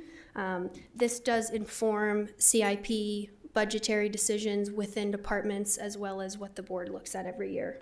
Again, it sets a vision on a variety of topics, really all-encompassing. They may look different in each village just depending on how built out or developed those might be. They work in tandem with other documents. Again, they inform the zoning ordinance. They work with the comp plan. They may not work directly with other village plans, but they certainly all speak to each other. A couple of things that it is not or does not do. It's not regulation or law. Just like the comprehensive plan, these are policies. This is what we should be doing or what we're striving to do. It's not a requirement. These are not site or specific master plans for any sort of development. It does not change zoning. Big capital bold underlined letters for the rest of the night. This is very separate from zoning. It does inform zoning, but in and of itself, it is not a zoning map. It doesn't raise taxes. It doesn't change the use of your land. It just talks about a potential best use looking in the future. And just in case you're not familiar with it or it's been a while, Here's just a map of what the boundary and the future land uses look like as of today. This is about 13 square miles for context, give or take. I think it's 13.2, but it's late to remember that number. All right, how are the comp plan and the village and area plans related? Like I said, the village and area plans are an appendage of the comp plan. Comp plan is overarching whole county. You take a smaller version of that same concept and you zero in on one particular area. We have one in Ferrum, as you all know, this Westlake Hales Ford. We have one in along 220. That one is a little different, but it's the same concept, but they're a little different than the Ferrum and Westlake plans. And hopefully after tonight, we can add Union Hall to this list. So we have a Union Hall plan, but it's not a village in the same concept that Ferrum and Westlake are. So these all work together. You have your comp plan, you have your area plans, and what makes those happen in reality are a variety of things. Your budgets, your capital improvement plan, your zoning map, your zoning regulations, subdivision, strategic plans or work plans on a specific element or task. These again are sort of the overarching themes.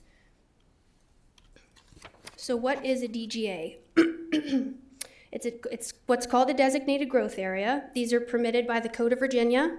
Code of Virginia calls these urban development areas. Urban can just be a misleading term, especially in rural localities, so we call them designated growth areas, but they are permitted through code, and what they serve to do is they direct growth to concentrated areas to either protect your farmland or your ag in other areas, concentrate your development, concentrate your utilities, where you're actually spending your money, where you can feasibly get things done, that sort of thing. That is the role of these and the purpose that they serve. Again, this is a map of the current Westlake Hales Ford designated growth area. So the current plan was adopted in 2016. You all adopted that in November, I believe. It has most everything it should. It has land use, it talks about transportation, it talks about the economy. Again, the only thing it's really lacking is how to make this alive and how to make this do something other than talk about things that are happening in Westlake, but how can you make them better or improve upon them? So that's what we have been working on with both Supervisor Smith and the Westlake Advisory Committee all of 2024. So where that started, in late 2023, Supervisor Smith got together a group to sit down, get their heads together and say, hey, what does Westlake need? Where's our plan at? She got with staff and made a game plan for how to update this plan. So when we started in January, we started monthly meetings with the Westlake Advisory Committee. We pretty early on learned that the plan itself is still very relevant. The policy that in here is not outdated. The data hasn't changed much. Of course, you have to take that with a grain of salt. Is the population exactly what it was in 2016? Certainly not. But the figures haven't changed so much so that the text itself needed to change or the policy. So what we focused on was how to include implementation measures.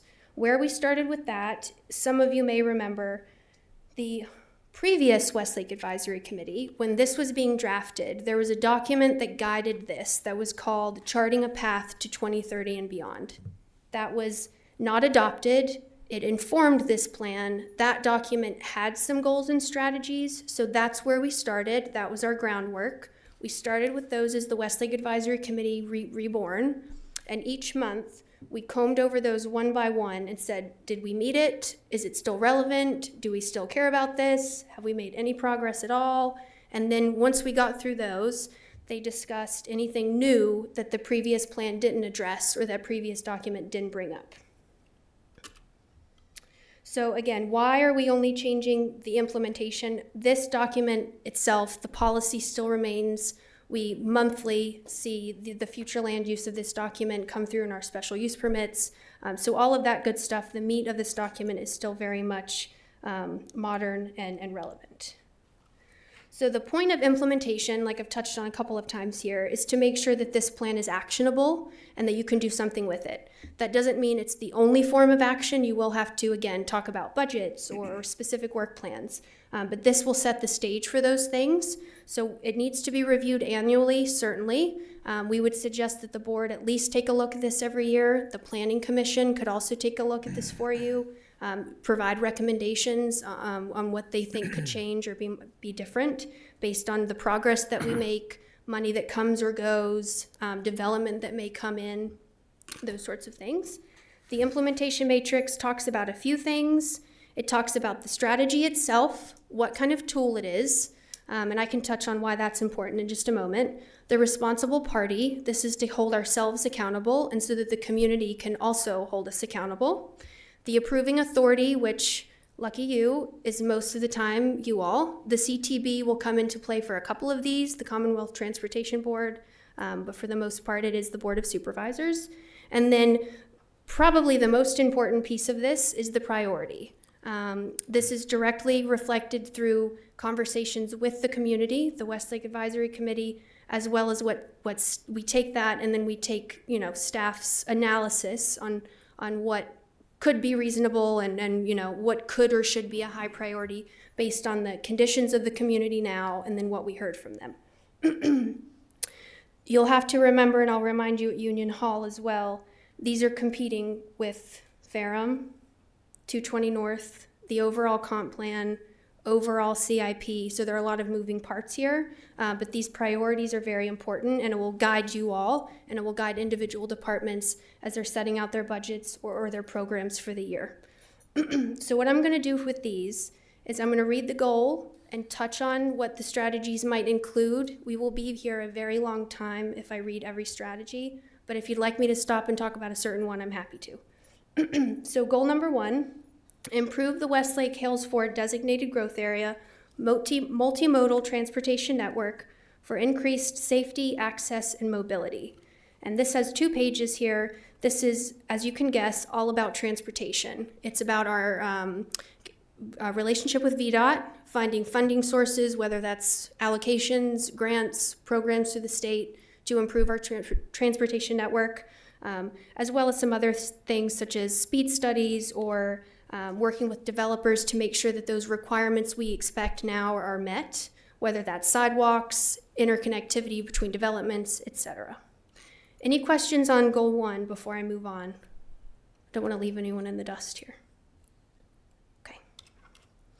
Goal number 2, just drink, hold on 1 second, sorry. Strengthen the quality of life through increased recreational, cultural, and community facilities that provide opportunities for physical, mental, social, and community health. This one touches on a variety of things.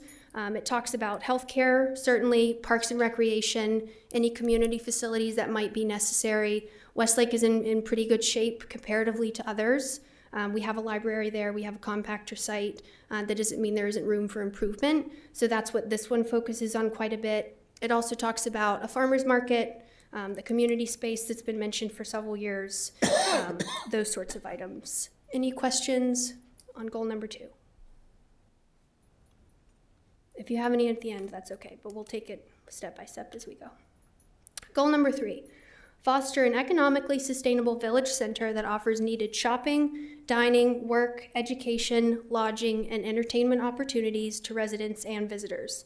This is more or less your economic development bit here. It's talking about how to bring businesses in, what incentives or programs the county could create to strengthen those, and then also calls for some revisions in our zoning ordinance that are a barrier to commercial development.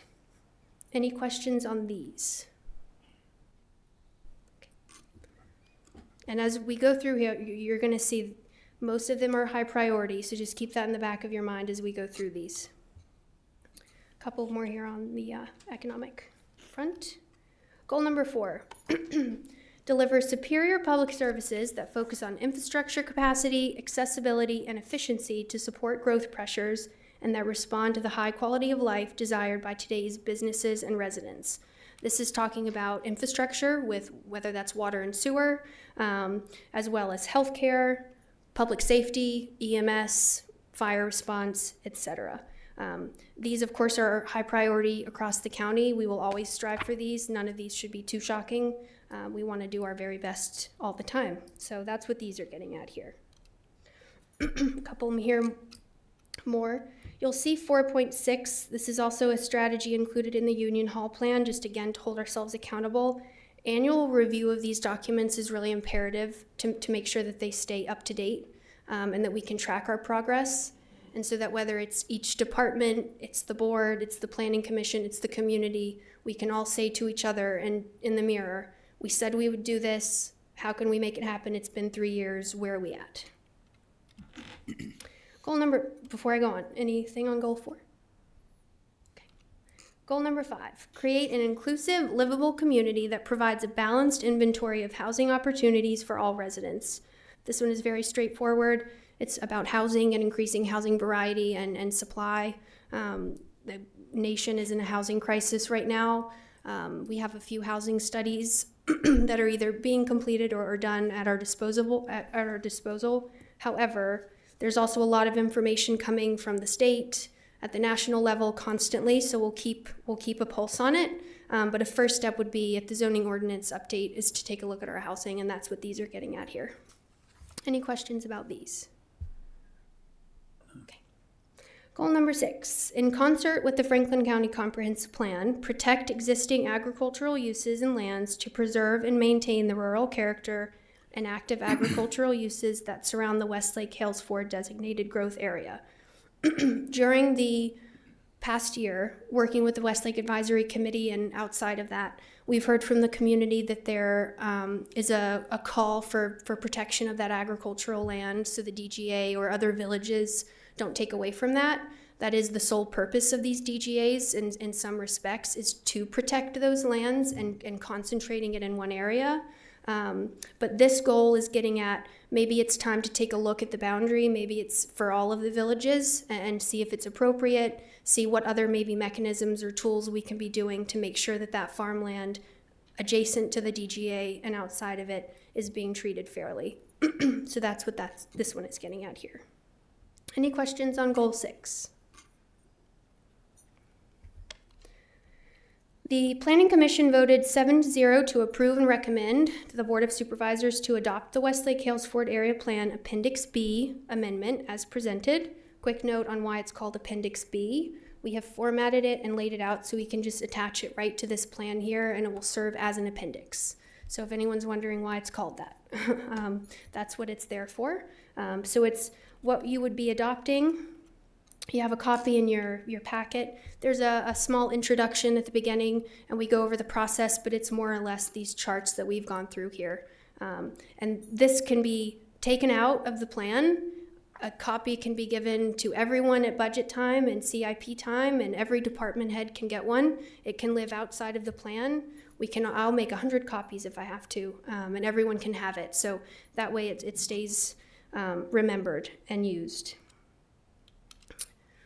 We have a statement from the Westlake Advisory Committee. I'll hand it over to him briefly, and then I'll come back and answer any questions you have, unless you want to do it the reverse. That's fine, go ahead. Ready?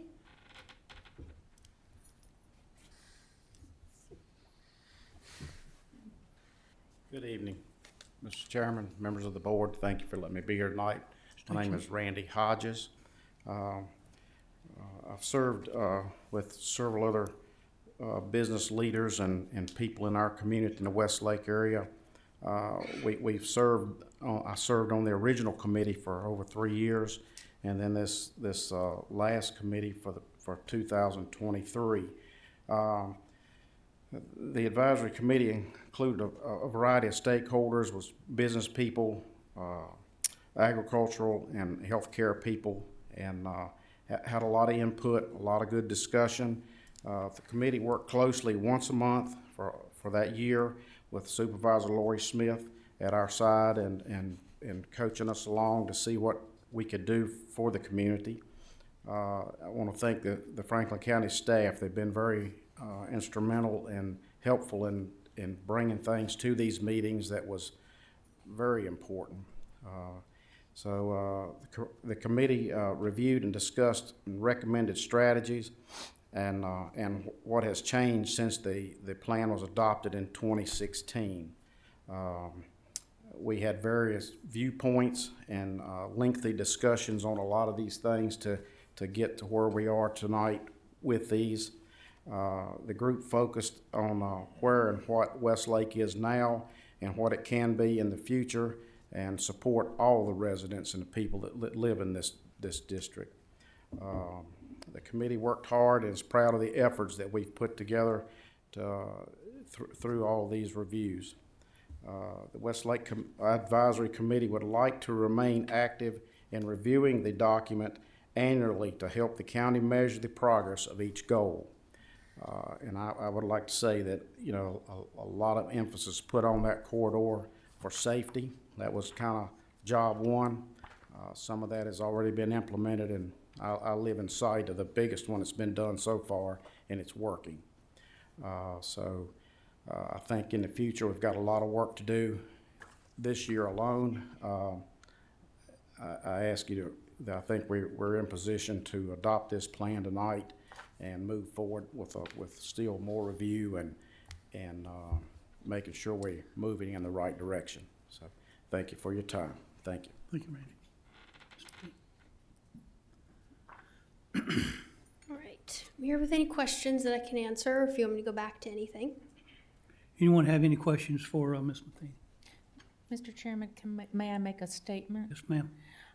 Stephanie, first and foremost, I'd like to thank you and staff for your tireless efforts and your work. Mr. Hodges, thank you so much for representing the group at the Planning Commission meeting and this evening. I very much appreciate that, and very much appreciate a year's worth of time and effort given by the folks that I asked to serve on this work group. They were outstanding. They are highly committed and really had the best interests of not only our district, but we talked about the whole county and how we need to complement each other and how we need to work for the betterment and welfare of this wonderful blessing we have here in Westlake to benefit all. So I'm very proud of this document. I'm happy personally to answer any questions, but I think you all know me well enough by now. I'm not going to be happy with a study sitting on the shelf. That's why you all granted your approval back probably in the latter part of 2022 to do an implementation phase. And I think this is setting the stage for this to be replicated perhaps in the other areas, the other DGAs. So thank you, Mr. Chairman. Anyone got any more questions for Ms. Matheny? Thank you, ma'am. You're welcome. All right, I'm going to open the public hearing up now for this Westlake Hills Ford area plan. Madam Clerk, do we have anybody signed up for public comment? Mr. Chairman, I have no speakers for this item. All right, I'm going to open it up then. There's no one signed up. But is there anyone that would like to come forward? If you do, come forward, state your name and your address for the record. And if you've got comment to make on the Hills Ford area plan at this time. Anyone at all? Last chance, anyone? All right, I'm going to close the public hearing here on this. Before I ask for a vote, I want to make a statement, and before we go forward with that. I know that we can take action tonight, or it can be tabled if we need to. And the reason I say that is we've got some new members on. And we've got some members on that since this was adopted, that there hasn't been anything. I want to make sure that the board is clear on what's going on here before we move forward. And if you want to table it, say till our February meeting, that we can have a little session or a work session, so all your questions can be answered as to the purpose and the reason for this, these area plan, these overlays. Speak for it now. Mike. Mr. Chairman, before we table it, I would like to ask Mr. Hodges, and I don't mean to put you on the spot, Randy, but if you'd come up, and I'm curious, what do you really like about this plan? What do you dislike, and what would you change if you could change something? Well, I don't think anything's perfect in this world, and even things I work on, but I think the safety issues, they were well discussed and recognized at the time anyway. As things progress, all of that changes. But I think the document will lead to those things staying in review and keep a watchful eye on that first of all, as priority. The other issues I think will work their way through as a document that it's a set of guidelines. It's not necessarily something that is pinpointed to how it will have to happen. My biggest concern as personally is we live there, we farm there, and our place has been there in my wife's family for over 100 years. And we take a lot of pride in that, and we put a lot of effort into keeping that way. So being on that board, Lori appointed me to be there, and my first order of business is agricultural and farmland, and what happens to it and how that is treated. So I do have some concerns about the DGA, but as time goes through, we're to have more discussion and with people in the community that fall under those, as there will be other issues for other people in business. So I think in time that if everything works like I've been told, all this can be worked out. So as a document tonight, I don't feel that we have any hang-ups there. I feel moving forward, if there's something that needs to be adjusted, it can be and will be. So I personally, unless somebody has questions tonight about it, I don't have any problem with it being approved as it is tonight.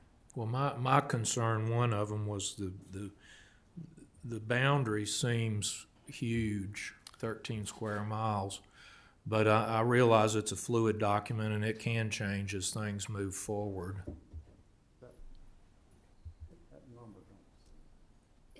So I had our GIS guy look at it. He might still be here. I could go see, but I want to say it's 13.2. I had the number pulled for Union Hall because I wanted to know both of them. So I think that's right. But to both of your points, it can be changed, the boundary, if it's too big or too small. It can't change tonight. That's not what the public hearing was about. We would have to go back. But I think that, Ferrum, does anyone think Ferrum needs to be looked at? Does the 220 North Corridor need to be looked at? We have the comp plan underway. We'll be going through the public engagement phase soon. That's something that could be scratched at that point, just to see the temperature and the appetite to look at these boundaries and then give it proper time. The Westlake Advisory Committee didn't really talk about the boundary. Towards the end, it got brought up, but we didn't spend our time talking about that. So I think if we change any boundary, bigger or smaller, that's the purpose from the beginning. And we have that lens on from day one through this point, a public hearing for that. So it can be changed. If you all come back, in this time next year and you say, all right, we're going to shrink it down, and that works for 2 years, there's nothing saying you can't come back in another 2 years and enlarge it. These things are not static. They're not one and done. The comp plan is the same way. The county boundary doesn't change, but that future land use can always change. And the boundary of these DGAs are completely up to you all. They are recognized by the state, and the Westlake, not to get in the weeds here, the Westlake DGA is recognized by the census, but that doesn't mean it can't be changed. It's not something that happens immediately overnight, but you're not locked in. Good. Okay. I understand that, and with the zoning, this virtually has nothing to do with zoning tonight. That's yet going to be on the table, and I'm sure will be a heated discussion from time to time. And I plan to be a big part of that and whatever we need to do to get it right. Okay? I got plenty of patience with this, and we will get it right. And that's best I can tell you. As long as you all listen to us and work with us, I think it all can be worked out. Mr. Carter, if I may just add. Sure. May I? Make sure he's through. Yeah. Oh, yeah. He's got the floor. Of course.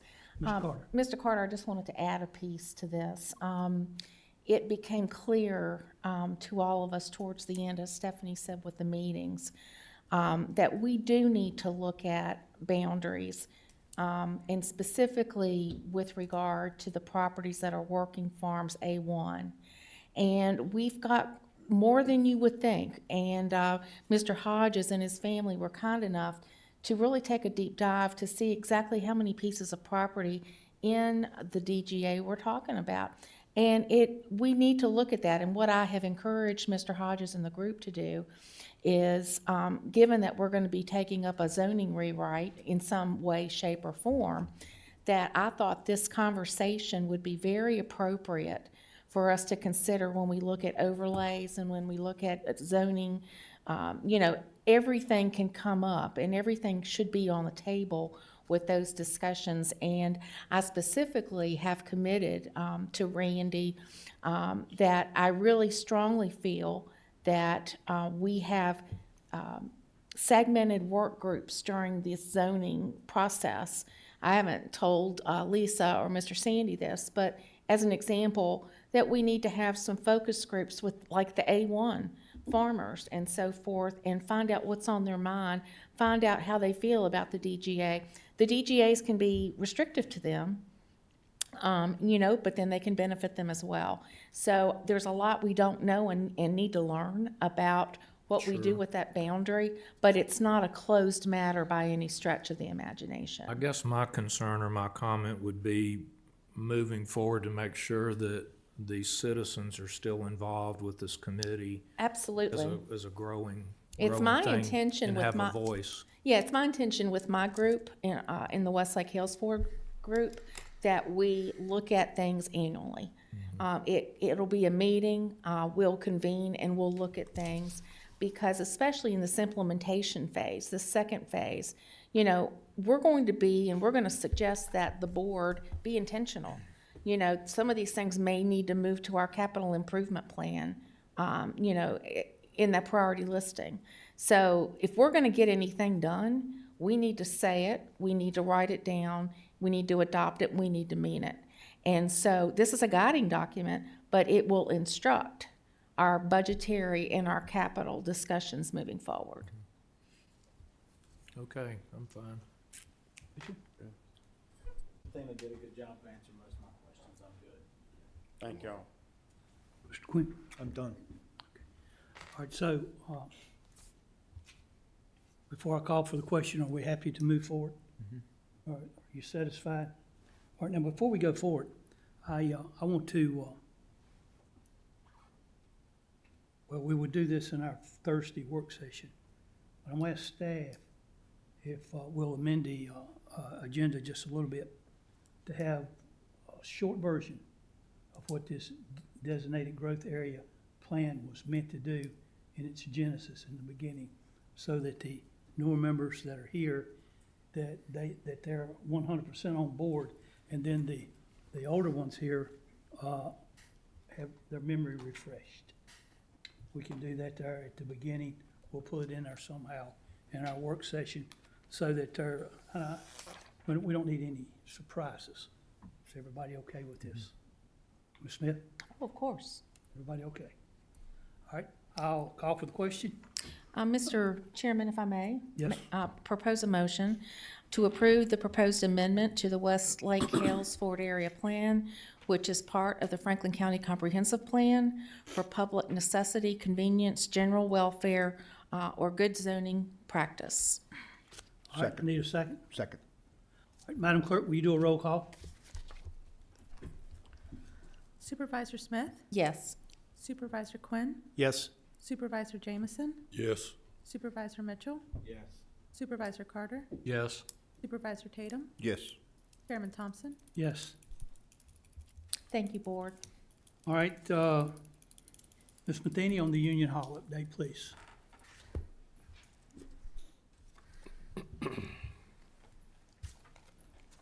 All right. So this is similar. This one will be a little longer, but I'll try to not dwell on some of this stuff, just in the effort to not keep us here while ice is brewing outside. But if I'm going too quickly, just tell me to slow down, or if you want to go back to anything. But some of this beginning stuff is going to be things we just spoke on about Westlake, and they translate to both, so I'll breeze kind of through those. But again, please stop me if we're going too quickly. So the Union Hall Village Plan provides a blueprint to guide both community efforts and public sector initiatives and investments over the next several years. This village plan reinforces the long-term vision for an active village center and outlines priorities to support implementation. The goals and strategies provide a framework for how the public sector, private sector, community members, and regional partners can work together in support of establishing the Village of Union Hall as a true village center. And the proposed Union Hall Village Plan provides policy that speaks to transportation, housing, utilities, commerce, land use, etc. So this should look familiar. Again, just some of the ABCs here. This is visionary. This is long-term, 5 to 10 years. This looks down the road. This is sort of a best and highest value of our land as we, can analyze and assume right now today. This is what it would look like 5 to 10 years from now. This is where we should be focusing our efforts, focusing our funds, focusing our initiatives. Again, it's not regulation. For example, a zoning ordinance is regulation. That is, you must do it this way or else. These are more policy. Again, what we're striving for doesn't change zoning. It does not change your land use. It does not raise your taxes. We've touched on this already. The comp plan and the village plans act together. They're really one body. One is just a little smaller than the other. These are long-range plans. They're very high level. Imagine yourself on a plane and you're looking down rather than being at a desk on the ground, figuring out what to do next. These inform lots of other things: zoning and subdivision, your zoning map, capital improvement plan, budgets, those sorts of things. Strategic and work plans specifically. So maybe this says, you need to improve X, Y, or Z facility or transportation or utility. Maybe this would drive the creation of a specific work plan or strategic plan to see that through. So there is a current Union Hall Village Plan. This probably won't mean anything to you, but this is what it looks like. It's a few pages. It is the very first one that the board ever adopted in 2014. It is the current state of it is very, very different than Westlake Hales Ford or the Ferrum Plan. This is more or less, just to be totally candid with you, is a transportation analysis. There was no policy included in this, really no forward vision. It talked about the transportation at the time and maybe what could change in the future. It didn't talk about commerce or housing or land use, and it definitely didn't include implementation. So I just want to be clear that this technically is also an amendment to an adopted plan, but for all intents and purposes, it's brand new, and it's totally replacing what we have now, whereas what we just reviewed for Westlake is adding on to something that already exists. So moving forward, you have this in your packets and it's been online. This will be the new operating, sole existing Union Hall Village Plan. So the process started here, this one a little bit longer than the Westlake Hales Ford. So in 2021, before my time here, the county pursued and was awarded a grant through a state transportation agency called OIPI. They pursued a grant called the Growth and Accessibility Planning Technical Assistance Program. And at the time, that was a program to more or less come in, not just village plans or area plans. There were a variety of things that they could focus on, but that was one of the mechanisms to update one of these with grant dollars, so not county funded. That process started in 2021. A public meeting and a survey were offered that fall in 2021, so a little over 2 years ago, unless I can't do my math anymore. This was an opportunity to hear from the community. What has changed, really ever? Because again, I do want to honor that this existed, but it really didn't provide anything, so we're just gonna pretend like it didn't. So in 2021, they went to the community and said, what's going on out here? What are your desires? What are your concerns? What do you want this to look like in 10 years? What keeps you up at night? And they bundled all of that together and then started essentially on creating a new Union Hall Village Plan. In February and March of 2022, a first draft was created and presented to both the Planning Commission and the Board of Supervisors. At that point, it had some really critical elements that were missing or that didn't exactly align with what's really needed in Union Hall and what the community called for. So staff more or less pressed the pause button at that point and went back to the drawing board. So throughout 2023, in the interim of working with the Westlake Advisory Committee and other initiatives, planning staff took that initial public engagement from 2021, they took that first draft of the plan from 2022, and took all of that information, combed through it, read through it, understood what was said, what was missing, and we, staff, have been working on an update in the meanwhile. So all throughout 2023.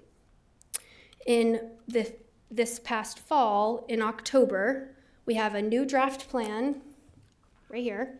We took it to the community at an open house, got their feedback on it. A couple of key things that changed from that first draft in March 2022 to the most recent that you have here in front of you. The boundary changed. It was a little bit smaller. It was larger to begin with. We changed some of the land use. We included more conversation about utility improvements, transportation improvements, housing. We got a little bit more specific. So what we learned through that public engagement, starting from 2021 all the way through this past fall, it's been pretty consistent. There's a desire for a small-scale village. We did hear a lot specifically smaller than Westlake. Desire for increased shopping opportunities and services, meaning if you needed to go to town for something, you could go to Union Hall, you could hit the post office maybe, you could go grab a bite to eat, you could run to a drugstore and get what you needed, and you could go home. That is the overall desire for the shopping services in that area, if we ever hit the Holy Grail down there. Desire for trails, recreation, and village amenities, such as a library, maybe a walking trail or a pocket park. Preference for large lots over small lot residential development. I'll call this one out as unique. This kind of goes against the point of a DGA. You don't want necessarily large lots that's more or less sprawl. You want to use your land use, efficiently. But it was said throughout the process, so we want to call it out here. But it is unique in that it's not usually something that's typical of a DGA. As throughout the county, desire to maintain the rural and scenic character. I would say this is maybe top 3 hopes and concerns. And then concern about traffic impacts as a result of growth. But we also heard some outliers that are also what we hear throughout the county. Greater access to healthcare, increased investment in emergency services, enhancements to infrastructure, specifically water and sewer, which at the time that this group was first engaged, the water tower wasn't there. So, we're already making progress on these things before we even got the plan adopted. Enhanced walkability and lower speed limits are something that we also heard. So I'm going to go over the contents of the plan since, again, we're basically starting from scratch here. I have the whole contents outlined here in front of you, but tonight we're going to focus on 4 specific areas. One we've already gone through, the process and the public engagement, why we're here tonight, how we got here, what the public really called for. I'm going to go over what a designated growth area is. I've already touched on that a little bit in the Westlake presentation, but to Chairman Thompson's point, for those of you that are new here or just weren't here at the other adoptions, I can quickly go back over what a designated growth area is and why we're even doing one. We'll go over the future land use framework and policy, as that is a huge component of this plan. And then, of course, implementation, which is the other huge component of this plan. I need to drink. Sorry, everyone. It's plaguing me. All right. What is a designated growth area? Like I said, we touched on this a little bit earlier. It's something that the Code of Virginia permits localities to do, and it truly serves to focus your growth. It doesn't mean that's the only place it can go, but the point of it is to developers or builders or investors, they know that there's somewhere in that county or that locality where the county or locality is expecting growth. So when you have a DGA, you expect more infrastructure, you expect better transportation services or networks, you maybe expect other businesses to already be there, maybe the regulation is a little different, a little more flexible. Now I say all of that and it takes time. You have to adopt the DGA first. You have to even say on paper this is what it is, and then the rest of that comes after. But that's the point of creating a DGA, is to say, hey, look, We really like our ag, we really like our farmland, we all want to drive by it, it's so beautiful, but we also need X, Y, or Z thing that would be considered more developed. So you pick areas that are logical, maybe it's had past development, maybe it was an old crossroads. This is one of those communities. It certainly wasn't a town in its own right, but it was more developed than it even is now today. So when you're deciding areas to designate a DGA, that's what you're looking for, where it's logical, where it makes sense, where it's maybe already happening naturally. So just a couple of benefits here that I probably have already touched on. You're promoting the efficient use of land, whether that's smaller lots so you can get more into a smaller area instead of spreading it out. It encourages economic growth over time. Business draws business. It does take years to get that, but that's a benefit of it. And another one that's really, really big, especially for rural localities, is it opens the ability for some state funding, transportation-wise, that we wouldn't have access to otherwise. It's not that simple. There are still ranking measures. We still compete with localities throughout the state, but it is a whole pocket of money that we wouldn't have had access to otherwise. So that's a huge benefit of a DGA and one of the reasons many localities do it. Any questions about what a DGA is before I go on? Okay. All right, future land use. So you'll see all these colored areas here. This is the boundary of what we are proposing to be the Union Hall Village. I just want to touch briefly in case anyone in the audience or on the board is familiar with it. The original plan had a boundary, but I'm going to call it a boundary loosely. It was more or less a blob. It didn't have defined ending or beginning. To get really nerdy, the perspective on the maps is a bit skewed, so you really can't even see where it begins or ends. This is 2D. We know exactly where it starts, exactly where it ends. We try to property lines and road networks. That's how we decide sort of where a boundary goes, where it starts, where it ends, and how far it extends. So everything in the white is not in the DGA. It doesn't apply, it's totally outside. Anything that's colored is within the DGA, and I don't have it off the top of my head, but it's somewhere 2.8, 2.7 square miles. It's very, very small. So the green areas are rural areas. That would be your ag, farmland, large lot homes. Maybe it's one home, you have a couple of horses, or maybe you have nothing, and you just have a large lot with a home on it. The light yellow would be the low-density residential. This is exactly what you think. We're going to dive into this a little deeper. The orange is your residential mixed use, and then the red would be your most developed, right there along 40. That's your village mixed use. And you'll see these little blue, they kind of look like tombstones, but they're not. They're little signs. These are gateways. These are areas that would be appropriate for maybe welcome to Union Hall, or maybe some landscaping. Ferrum has one. The Ferrum Forward Group really took ownership of that sign and recently redid it. It looks beautiful. These are just areas that could have something very similar to let you know you've arrived and to give this area a sense of place, and in some ways brand it and make you know that you're no longer, just in Franklin County, but you're in somewhere with a unique identity. So quickly, I'll go through these a little more specifically.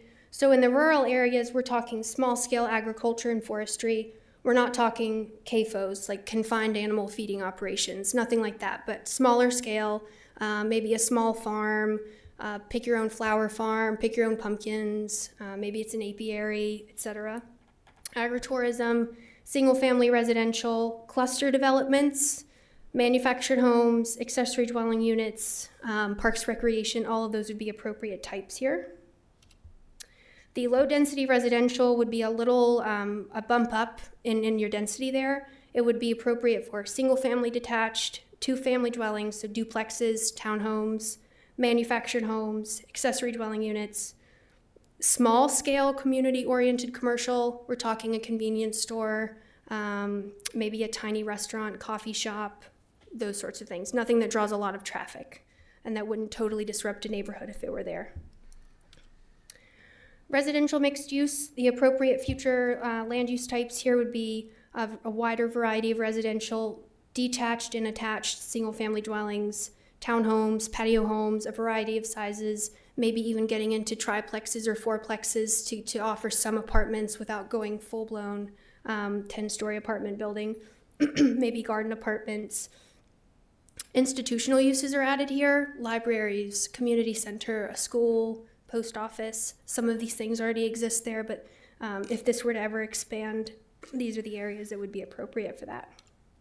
And then lastly, the village mixed use is exactly what it seems. This is right there along your 40 corridor. This would be your catch-all. It would be commercial predominantly, offices, vertical and horizontal mixed use. So maybe it's an office or a store on the bottom, second story apartment on the top, or maybe in the back away from the pedestrian view. Senior and assisted living, parks, institutional uses, again, a little bit of everything. This is that core that's getting to if you needed to downsize, if you lived alone, if you were a teacher, if you were a police officer and you wanted to live somewhere that you could walk to get a coffee, you could walk to get your groceries. This would maybe be one of those areas within the village. It would offer a little bit of everything, but again, predominantly commercial. Any questions about the land use before I get to implementation? Okay, all right. Implementation, we touched on this again. I won't go through this too much, but I'll hit the highlights.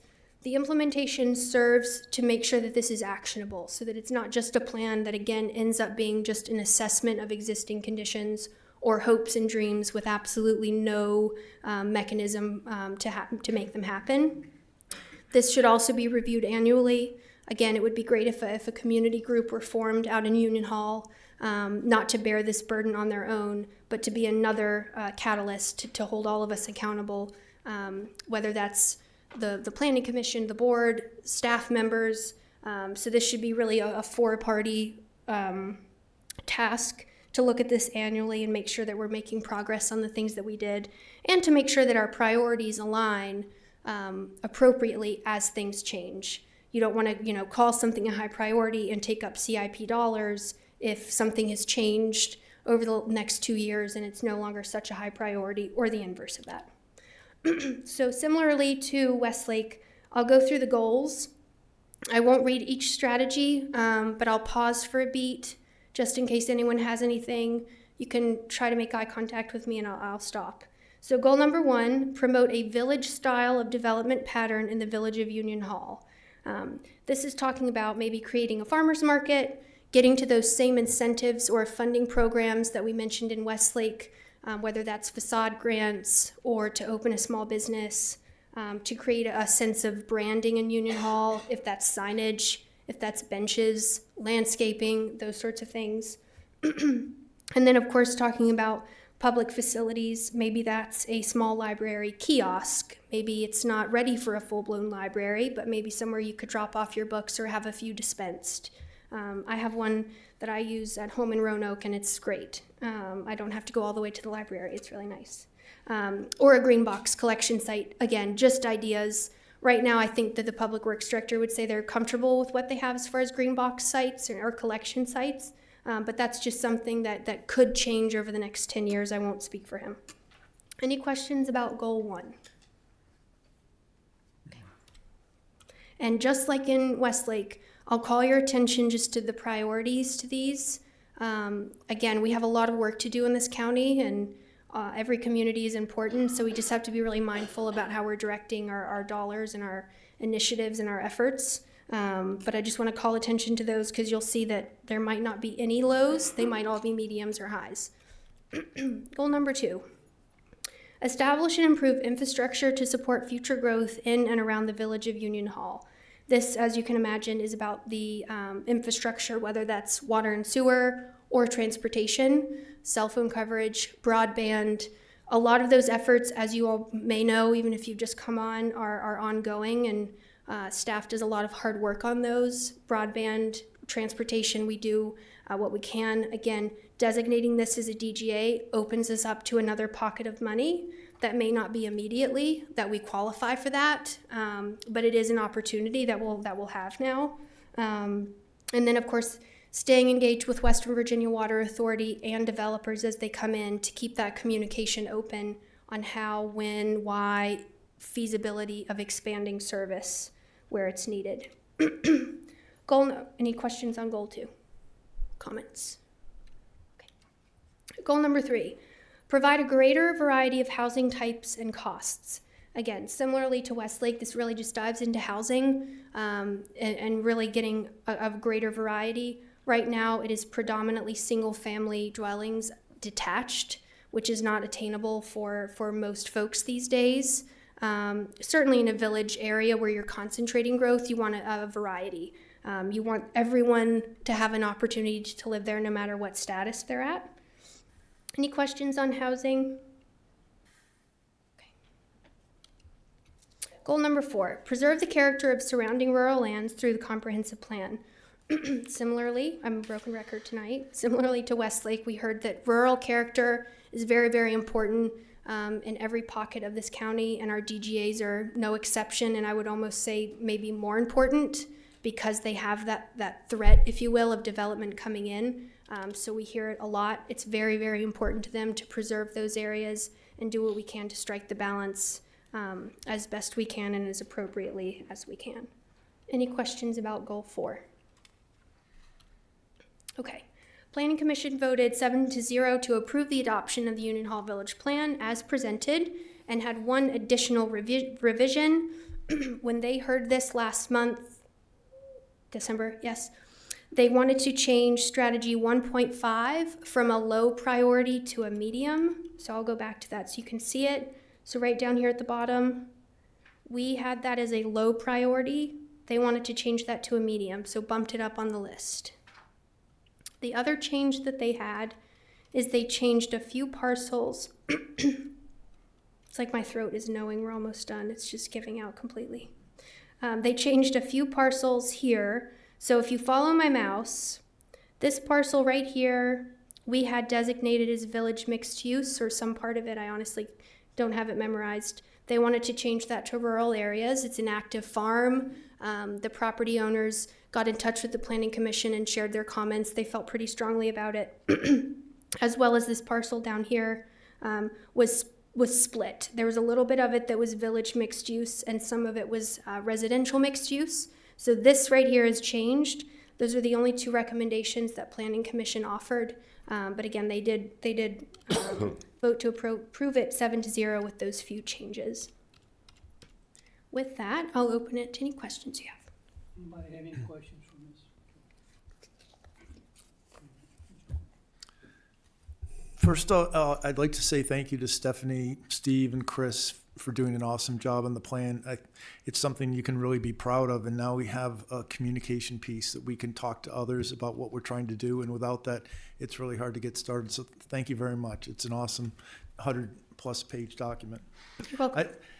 I don't have any questions because I've really had a chance to ask questions over the last few months, but I have some comments, and I'd actually like to have board approval of some of the suggestions that I have. So the only suggestion that actually is a change to the plan is that I believe we should include cell coverage as a strategy under infrastructure for a couple reasons. So the DGA designated growth area is an area where businesses and consumers would expect to have good cell coverage, and you have very spotty cell coverage all the way from Penn Hook to Glade Hill, that whole Route 40 corridor where we have 6,000 cars a day going through Union Hall.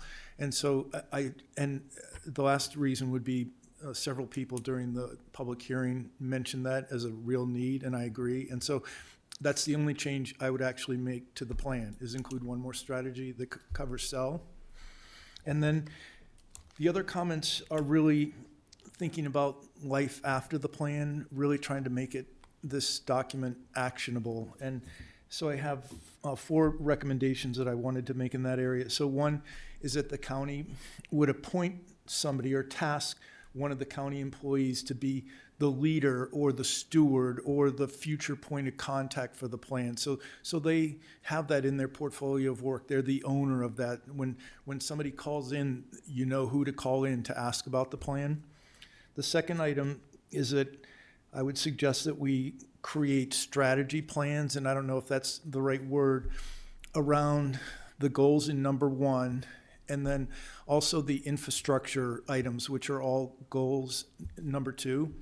And my idea of a strategy plan, and this could be modified, Chris, Steve, and Stephanie, by you all, but there's not enough information here to help me force rank these items. Even all the high items, you can't possibly get them done. You don't have enough people, we don't have enough money. And so I think about, well, how do I force rank this list so that I can figure out what's the number 1 item? And we don't have enough information for that. And so this strategy plan, I think, would enable you to do that. And what I would envision including in that, and I'll use cell just as an example. So the first would be, well, what are my alternatives? Well, maybe you have to build a new cell tower. Maybe that's an alternative. Or maybe we can put an antenna on the water tower. Or maybe, Steve, you had mentioned there's a building in a High Point in Glade Hill where you could put an antenna. So again, what are the alternatives? And the second is an order of magnitude cost for those alternatives. So if it's just putting an antenna up on the water tower, well, maybe that's pretty cheap. But if it's building a whole new cell tower, well, that's pretty expensive. And that kind of thing is going to impact whether that's a higher priority or a lower priority. And then the third part that would be part of these strategy studies or plans would be, what are the alternative sources of funds? So, well, maybe it's only Franklin County, hopefully not, but maybe there's grants. Or in the case of a sewer, you have Western Virginia will contribute money. And so it would give you, it wouldn't fully scope out where you could get the money, but it would at least help you understand where there's some options. So that was the second item. The third, and now I'm getting really specific, and this is kind of post-approval, and I mentioned this, Chris and Steve, to you, but the county would sponsor a luncheon, and maybe this would be in February or March, and at that luncheon you would invite builders and developers who have an interest in doing something in Union Hall. And so, you know, maybe I know a half a dozen or 12 people that might come, but we all put our brains together, and I bet you have maybe 15 to 20 builders and developers that could have an interest. And what I would envision at the meeting, Stephanie, is you'd roll out exactly what you did, probably in a little bit more detail, almost like you did for the Planning Commission. You gave them, that was more of a working session, but maybe a half hour or 40 minutes. So you already have all the slides, you have the voiceover. It's not more work, you're just redoing what you've already done for 2 groups. But then the most important part is you're getting feedback from the builders and the developers about, well, what would it take for me to be interested in this area? Well, maybe it's roads, or maybe it's broadband, or maybe it's sewer. I don't really know, but you would start to get some feedback from that meeting, and I think it'd be a really low-cost way to gather a lot of input from the people that are most important in helping you there. And then the last item would be to reincarnate the Union Hall Village Advisory Committee. The original one has now disbanded, so there isn't one. And what I like about that is I think about the Ferrum Forward group. I think that the group could be a little bit bigger. So rather than a really small group, it's a little bit bigger group, maybe a dozen to 15 people. But I envision those people doing real work, not just being supervisors, but pitching in and almost augmenting your staff in a way where you're supervising them and helping them do some of the work that needs to be done, some of the research that needs to be done. I think there are a lot of people that would chip in and do that. And so you would help us rebuild that group. And so those are the recommendations. 1, to modify the plan, and then 4 that are post-plan. I can touch on, I'll try to go through them. And I'll rely on Chris and Steve to jump in where you think you need to. So the first one is easier. I have a couple of options for the cell phone coverage strategy. We can either change this strategy 2.2, you should see on your screen. We can simply add in cell phone coverage and broadband, or change this to telecommunications and it covers them all. That's option 1. Or create a whole new strategy. I just want to touch on this, and the whole plan is visionary, and someone could argue against what I'm about to say, but we'll just talk in depth about it. The thing with making it as its own strategy right now, and I'll rely on the 2 of you to prove me if I'm wrong, there are not state or national funding sources for cell phone coverage. So we, the county, will have to dedicate those dollars or work with cell companies to essentially, decide amongst ourselves how we're going to improve that. So just bearing that in mind, if we make it a strategy, there's really no money to go get right now. So it might sit there for a while, and that's okay. It's still on paper. But I just want to make that note. If we make it a standalone strategy, let's bear that in mind, even if we add it into one. Whereas broadband, there's broadband money to be had right now, and they're pretty good about going to get it. But cell phone coverage, unfortunately, it's just not out there unless I'm missing something. But that's your option for that one. So we can decide there and then move on however you want to do it. That one's easy enough. We can add something in or we can leave it alone, and then we'll go through. All right, I think that we're at a point now that we need to have a conversation. I think though, since it's already been advertised, we have to have the public hearing.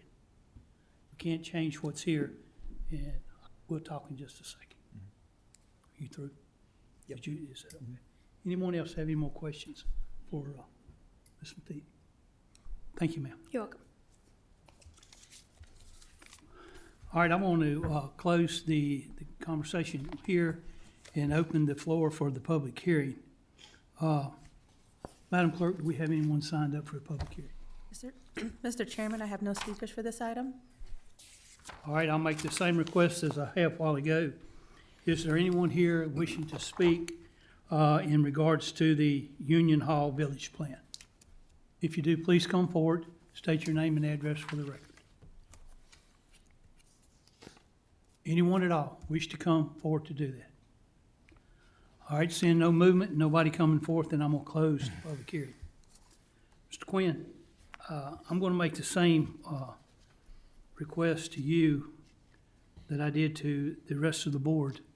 And first off, I feel like probably need to owe you an apology. This may not should have been on the agenda today.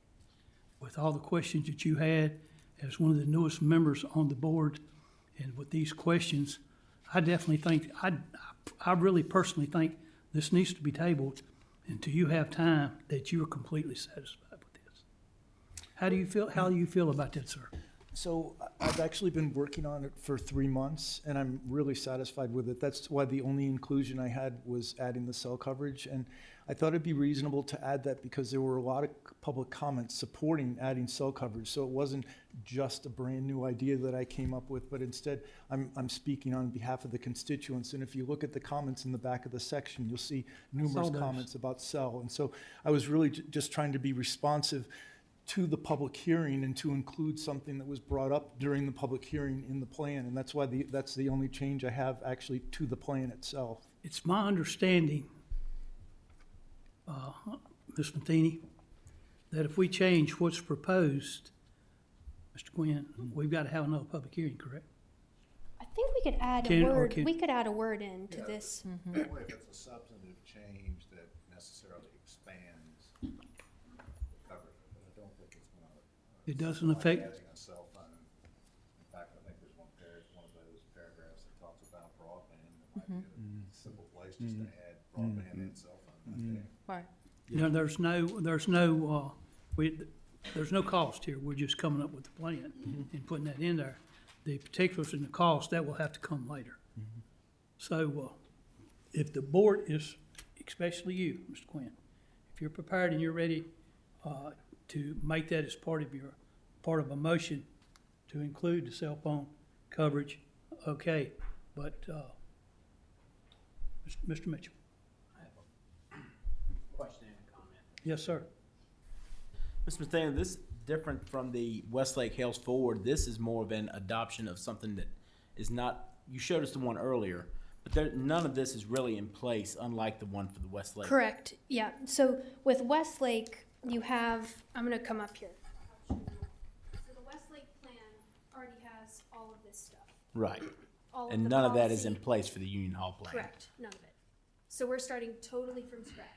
What's in the Union Hall plan now is a few pages of, well, get your Inspector Gadget Zoom glasses out. It's transportation analysis. Right. That's really it. So this is basically like going away. What we're talking about now, we totally replace it. It's brand new. Whereas, yes, exactly, brand new. Where Westlake, we're adding on. I've But heard, technically, they're both amendments, so I don't want to confuse you, but Union Hall Right. is brand new. I've heard from a lot of citizens down in that area about this, and a lot of them are concerned. Quite frankly, I am too, and I think the county is, quite frankly, on a runaway train with these village plans, and there's a whole lot of effort going into them. And I understand we're sitting here saying they don't cost money, they don't do this, they don't do that, but it's tying up a lot of staff's time. And I like the pictures of all the farmland, and that's the way I just assume keep it. And when you have village plans like this come in, that prices all them out. And I know there's a lot of people not in favor of it, and quite frankly, this is tying up a lot of time that I think could be going to something else. There's a whole lot of work that goes into this, and it just seems like it's tying up a whole lot. Mr. Carter? Yeah, just one comment to sort of follow up on Nick. Ms. Mathena, one thing about these plans, having this in place, just for Nick's information, it does allow us to get grant money from the state, and if we don't have these plans in place, we can't access this money. Is that a fair statement? For some, you don't even have access to it. You're not even allowed to go after it. For others, you just look better. It's kind of like another tick on your resume. If you have these plans, if you've discussed them, I'll give you another example that's not happening. I don't want to freak anyone out. Let's take electric vehicles. Those are brand new. There's a lot of money coming for it. Maybe if there were state dollars for electric vehicles, maybe localities that had plans or policies to better their electric vehicle infrastructure, they would be more prone to get money first over a locality that doesn't mention it at all. That's sort of how these village plan or area plans work, just like a comprehensive plan. So there are pockets of money that are specifically you cannot touch unless you're, have a DGA or whatever. But then there are some that you just kind of go up on the list of a better applicant. So yes and no. And Mr. Carter and Mr. Mitchell, I think also the nature of the DGA is directive, especially to builders and developers that say, these are the areas of the county that we encourage growth and commerce.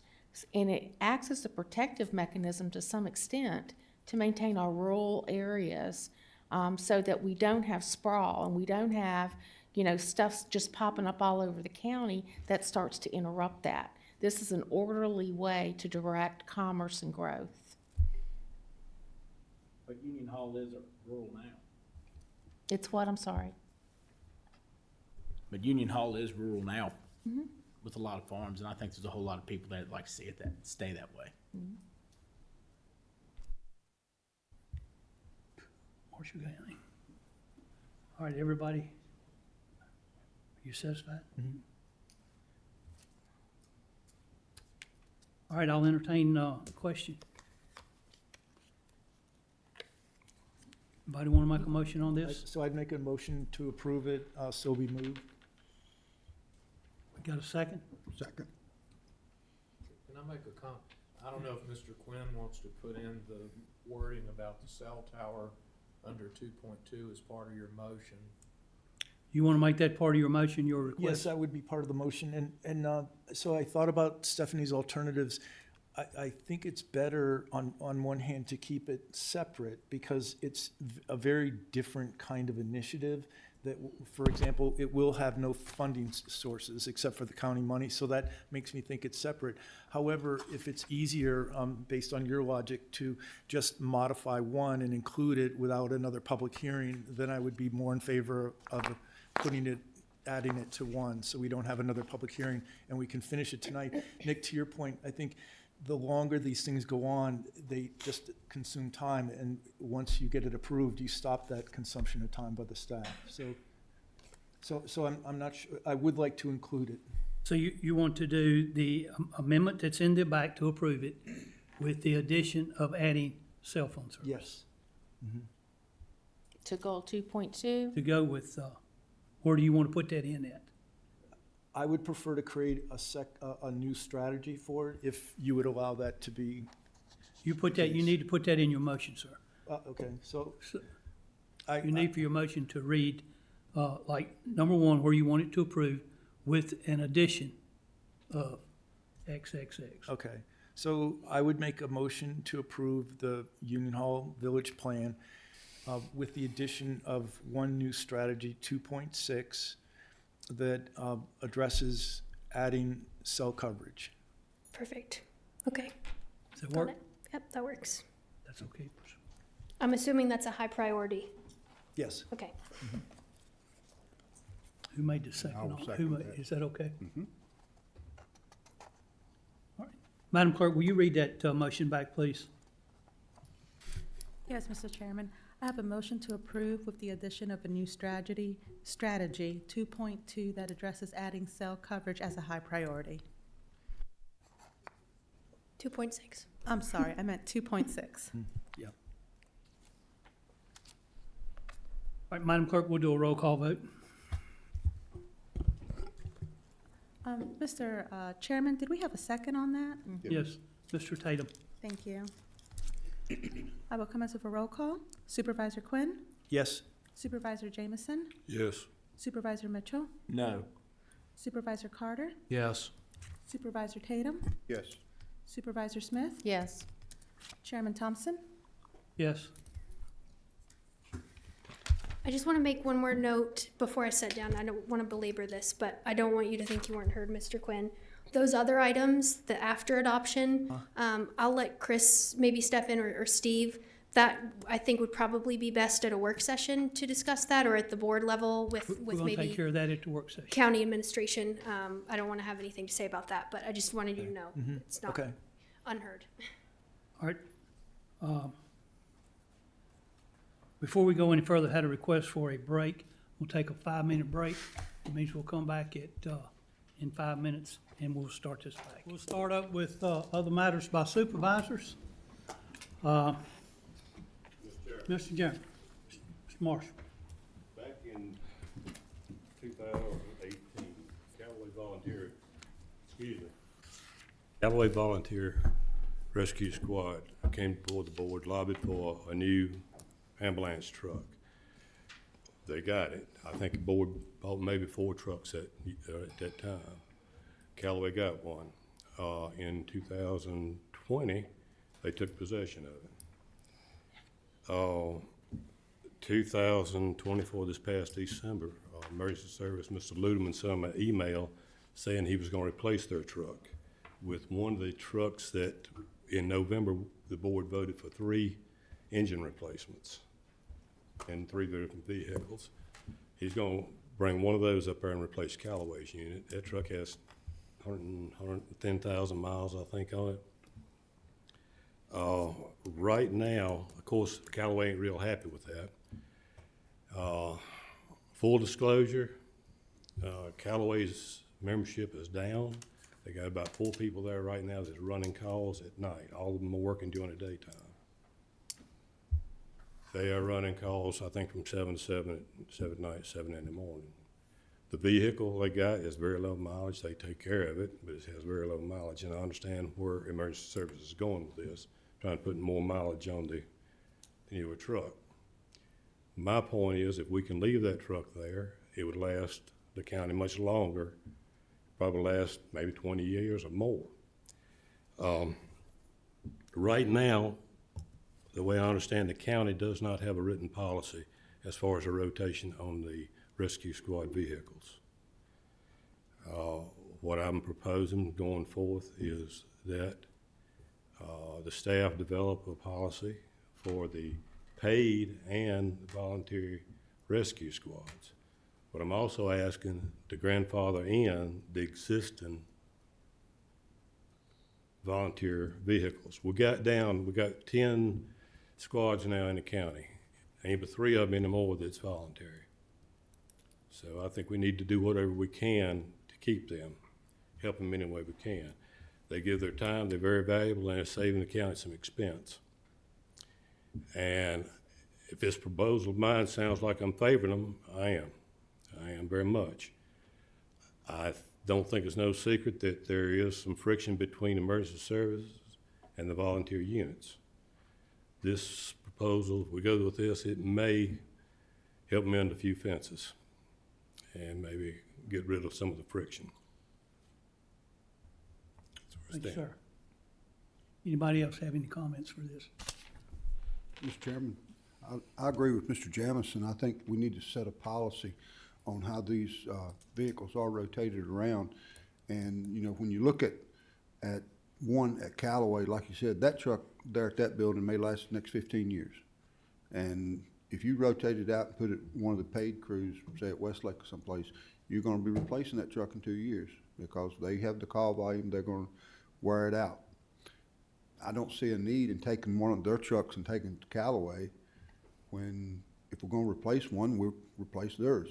Looks like Mick Callaway has a good truck. They'll be in good shape for the next 10 or 15 years. Why mess with it? So I agree with Mr. Jamison on that. To me, the proposal's just good sense. Just good sense the way it's. Say to me, the proposal as presented is just common sense, good sense. The truck will last there forever because, or for a long time. And so anybody else? Can I add one thing? Sure. You know, it needs to stay there and be grandfathered, like I said, with the provisions that they continue to make calls. If it's. As long as it's an active station. Thank you. Okay. Get staff to look into that and maybe with the policy and procedure. I thought we had done that. I knew we'd done it with the Fire department. with the fire trucks, but yeah, it needs to be grandfathered in.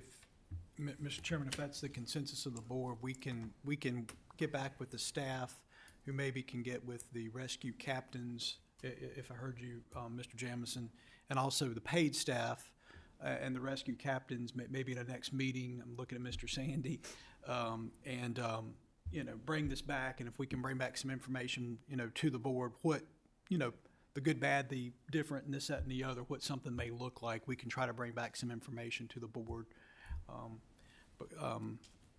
as requested. If that's a consensus of the board, we'll work with staff, both the county public safety staff, but then also to make sure that we reach to the squad captains and try to bring something back for consideration. Okay, is that okay? Seems to be a consensus. Okay. Thank you. Yes, sir. Mitchell? I'd just like to say for everybody to be careful in this terrible, harsh weather we got coming, especially as farmers tend to their livestock. And there's been a lot of heated conversations the last couple of weeks regarding schools and everything. And I would just ask that everyone lean to cooler heads and give us and the school board time to get together and come up with plans. And I think it's all going to be okay. That's all I got, Mr. Chairman. Carter? Thank you, Mr. Chairman. I just have a couple items. First of all, my Ag Board met, and Brandy Rosser has joined us as county staff, and we are delighted to have her on board. And she's already come up with some great ideas, and we're working towards a set of goals moving forward. But I can't brag enough on her. She was a great addition to our meeting and a real asset. And I'd like to thank the board for putting me on the DSS board. I had a slight orientation meeting with them. What a nice group of smiling faces in that building. I was pleasantly surprised.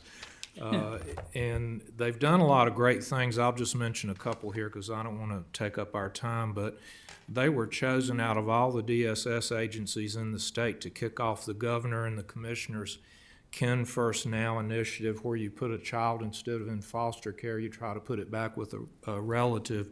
And they also got to go to Richmond to present their program, #1 in the state. They got 2 consecutive Child Protective Service and Foster Care Awards and improved their monthly numbers consistently and have exceeded all state standards regarding home visits, first contact system, and system documentation. I think they're making great strides over there, and I really appreciate the board putting me on there. And I'd like to welcome Mr. Jamison and Mr. Quinn to their first official board meeting tonight. That's all I have. Mr. Tatum? Just a couple things. I would like to echo Mr. Mitchell's comment, what he said about the school funding. I know some of the parents that are here now may be here to address that. We are aware, and we are working with our state officials to try to correct this problem. We know that these are important. They're important to me as well, because one of the schools that was on that list to possibly be cut was one I attended myself, one my children went to, and I hope to see my grandchildren go to it. And I'm not going to stand by quietly and watch it get shut down. And I think many of you probably feel the same way I do on that. So we're working to get a solution on that, and just bear with us on that one. Also, I'd like to ask Mr. Carter, if you would, with the Ag Commission, to reach out to Ferrum College and to their Ag Department. They are implementing some new programs that I think might be beneficial, working with the Ag Commission. And also, I'd like for staff to reach out to the college. They are going a different direction. We had a meeting the other day, and Dr. Martin, she told us, she said Ferrum College started years ago as a vocational school. Somewhere along the way, they lost their way. And she wants to get Ferrum College back to being a vocational school where people come. Do whatever they can to help you.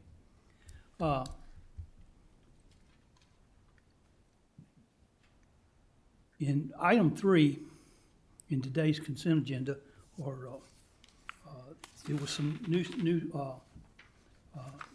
new procedures put in place on amendments to board rules and procedures. And with that, I've had two requests from the Boone District. One of them is from Friends of the Franklin County Library Foundation.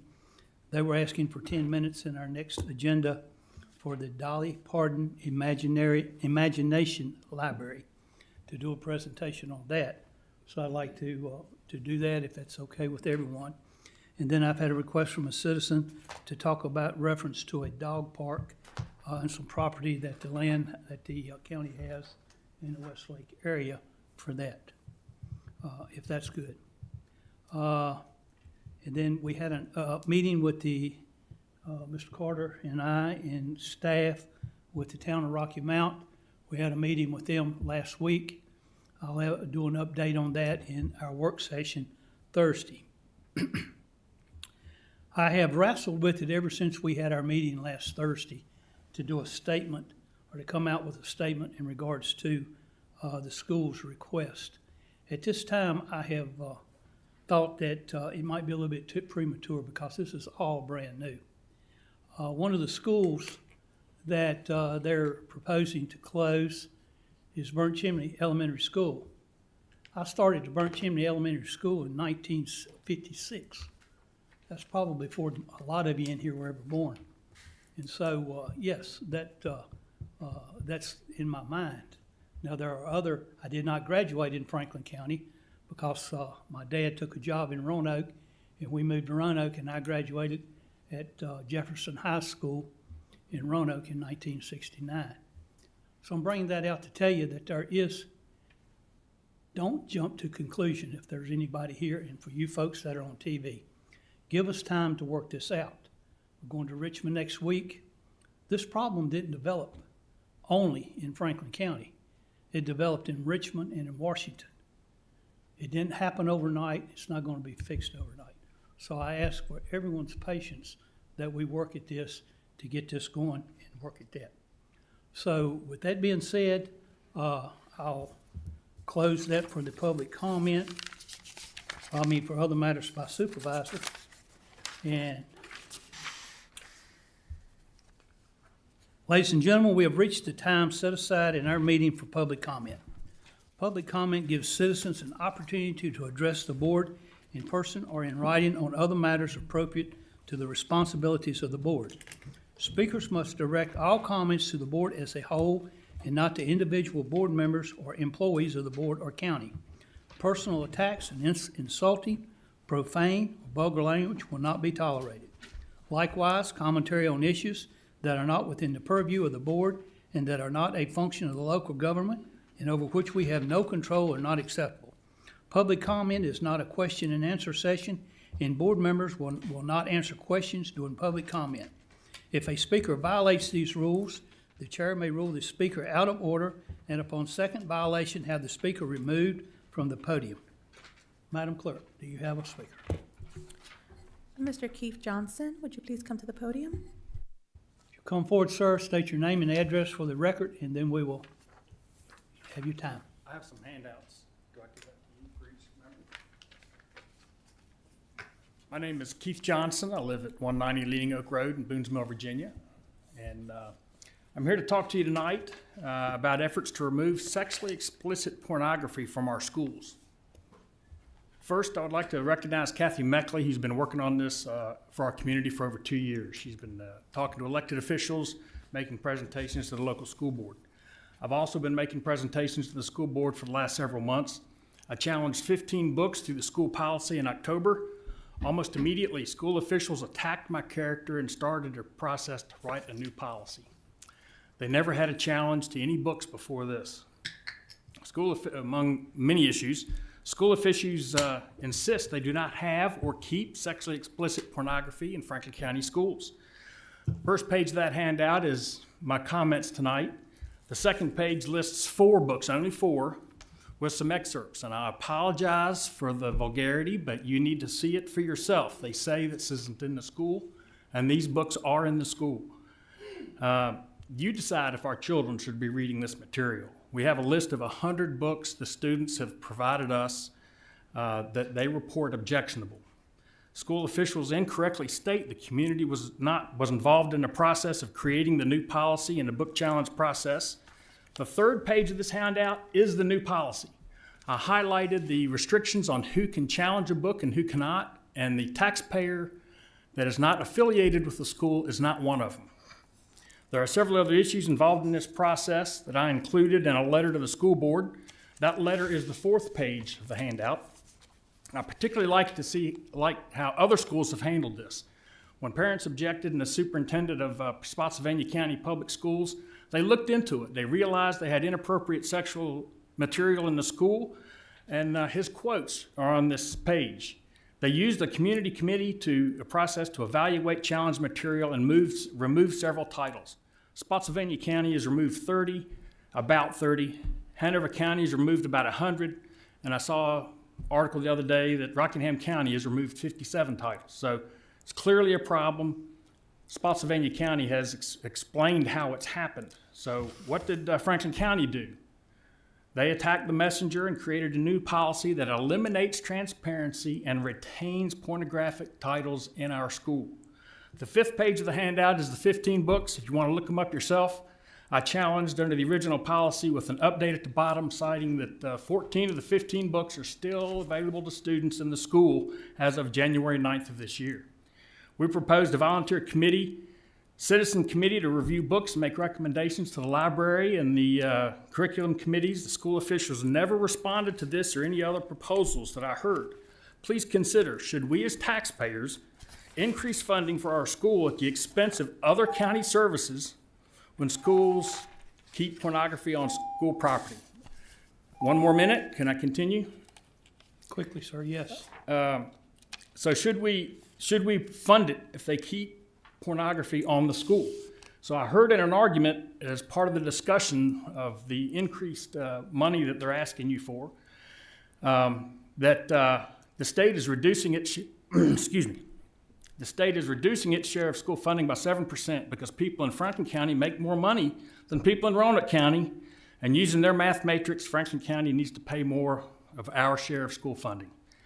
What was not part of that argument that I was involved in or just heard is that the state evaluation for funding in our schools also considers the number of students in the school system. And according to an article in the paper January 10th, Franklin County schools had a 14% reduction in student population in the last 2 years. And they're asking for a 7% increase in funding.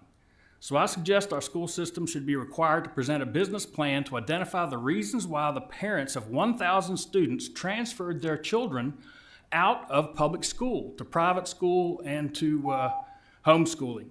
I suspect one of the reasons is the same reason I had, the personal attacks and direct opposition. The school should also be required to develop an action plan to address these concerns and how they plan to provide an educational environment that parents want for their children. I'm sorry, I read it kind of fast. Any questions? Thank you, sir. Thank you. Ask staff to, I think the board is going to be a consensus of this. Ask staff to look into this. Next. Miss Mary Lynn Prinkard. Mary Lynch Pinkard. Okay. Once you get it right. Hi. Nice to meet you. Hi. Thank you. Ma'am, will you speak into the mic, please, and state your name? Okay. I wanted to read this, but I'll just plop it here. Thank you for having me. I'm here about this school year, so you can take a deep breath. And I also wanted to say I'm here to talk to Sheriff Overton because I know he comes to y'all and talk about the SRO funding, and because I've seen the online meetings you've had. Ma'am, will you state your name for the record, please? Mary Virginia, like the state, Lynch-Pinkard, Pinkard. Okay.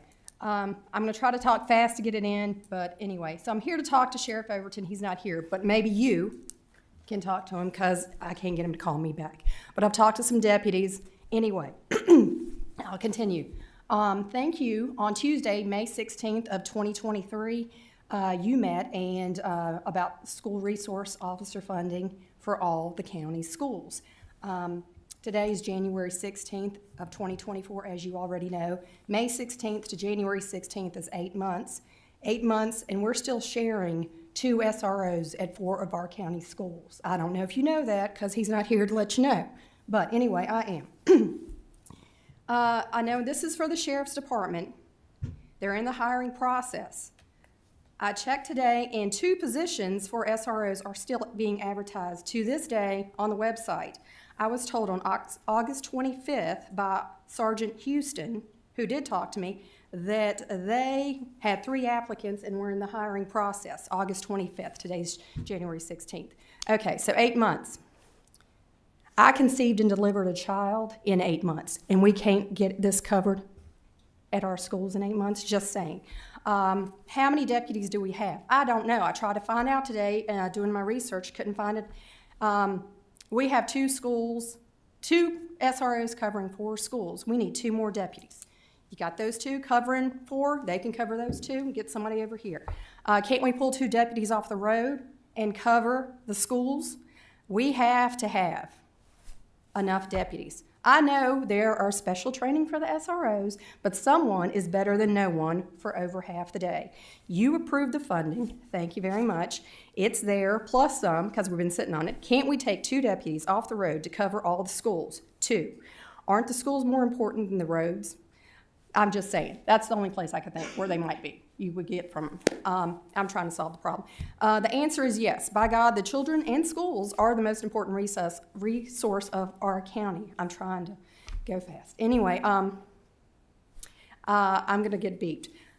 In case this gets to Billy from one of y'all or watching this or what I hand to you, let's say we're sharing 1 football coach with 2 football teams. That 1 coach is going back and forth between 2 teams. Okay, 1 second. About half his time at one and then the other. So half the day, there's no coach or no SRO. Wait a minute. Yet there's the time that coach has to get from one team or school to the other. So actually, they're not there at each school for half the day. I need some time. And while in transit, they're not there. Okay. So no school would share a principal. We don't need to share a coach. We don't need to share an SRO. We are failing these kids. We have failed. Report cards have come in twice, first 9 weeks and the second 9 weeks here in January. We're failing. We have to do better. I have to do better. I should have shown up earlier. I have called him. He hasn't called me back. But anyway, I'm here. We have to do better. Sharing is not working. It hasn't been working. If something isn't working, don't you try something else? Don't you? Anybody? I'm talking, okay. If you failed or you're failing, meaning you're not doing your job, wouldn't you reassess? You need to find the stopgap. I heard that from you. Get it covered. How is sharing good for anybody? I'll answer my own question. Sharing does not work, not even slightly. Give the money to town police, cover the town schools, hire private security. There are alternative solutions. Get it covered today for tomorrow. Okay? Some of these schools are out in the county. I'm not going to say who it is, which county, which schools. But how long does it take to get there? I have a friend who was at a sports practice at the middle school, and some parents got into a fight, and they called the sheriff's department, and it took 10 minutes for somebody to get to the middle school. And that's here in Rocky Mount. So how long does it take for somebody to get to each of these schools in Sharon? That's all I wanted to say. Thank you, ma'am. Sorry for the emotion, but Madam it's Clerk, do we personal. have someone else? Kathy Cummins. Kathy Cummins. Can I give you my name?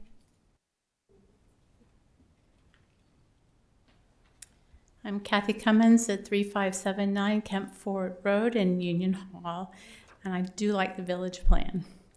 But good evening. Thank you for this opportunity. I'm here again having something to say about the Confederate monument in front of the Franklin County Courthouse. But it's the new year and time for a new approach to the problem. The problem is that some people in our community see one thing in that monument and others see something entirely different. We can't agree that it represents the Civil War, a horrible war fought in an effort to preserve the United States, for which the Revolution was fought less than 100 years prior. This time, Americans fought each other in the bloodiest war in our history to date, resulting in 750,000 deaths. Battles were fought in close quarters, shoulder to shoulder. Battlefields were meat grinders. What was expected to be a very short war went on for 4 years. Havoc was wreaked upon the southern states. Some view the monument in front of the courthouse as a tribute to those Confederate soldiers. But there are those of us who see the monument as a call for what might have been, a country in which your freedom depended on the color of your skin. Last September, Charlotte County, Virginia, became the first locality in the state to add contextualization to the Confederate monument in front of their courthouse. A team of 3 citizens of diverse backgrounds worked together to create a large 4-part table display that tells the history of the county between the Civil War and when their monument was erected in 1901. The first 2 panels tell a story of remembrance. The other 2 panels tell the story of oppression, much of which our school history books, if you were 50 years or older, glossed over, misrepresented, or left out completely. If the Confederate monument will not be relocated to a site appropriate for a memorial, we should follow Charlotte County's lead and provide the complete history lesson so that all of us might understand the whole truth. Not all of Franklin County fought for the Confederacy. Thank you. Thank you, ma'am. Ms. Addison Hancock. I apologize, Mr. Hancock. Hey, how are you all doing? My name is Addison Hancock. I'm the father of 2 children that attend Snow Creek Elementary School, one of the schools that's potentially on a chopping block, and I do appreciate you verbalizing your concerns that you have in your own history with those schools, but I think that I would be remiss if I didn't at least convey some of the concerns that we have as parents and about what's going on and about the perception that we have about what you all are doing up to this point. I know that enrollment is declining in the district. We have aging infrastructure. Our educators are underpaid, and it's something that we recognize and we've been trying to work with. I understand also as the Board of Supervisors, you all have a responsibility to not just fund the education system, but everything in the county, and everybody thinks that their area is the highest priority, and you all have to manage that. I pray for you all. I pray for wisdom for you guys to manage those funds. And I think that the wisdom comes, not so much in being able to appropriately manage revenue and expenses, so much as understanding the value of what's behind those numbers and funding those values. When we look past the numbers, there's an intangible value that's gotten lost in all of the analysis that's been done over the last year or so, and that's the livelihoods of our children and the talent and the passion of our teachers. For example, one of my son's teachers, who happens to coincidentally be here, Miss Brooks, she attended one of his soccer games, and she didn't get anything from that. But for my son, it meant the world. And that's just one story of many of all the teachers my kids have had over the years, that they have a passion and a love for these kids. And my kids wake up every day excited to go to school. And the idea of getting rid of that is tragic. Professionally, I'm a bank examiner. I do cash flow analysis on municipalities occasionally, so I looked at the numbers, and I'll try to sum it up briefly here. You know, over the last 5 years, I see that the general fund, that you all have allocated about 35 to 40% of the general fund to the education operations.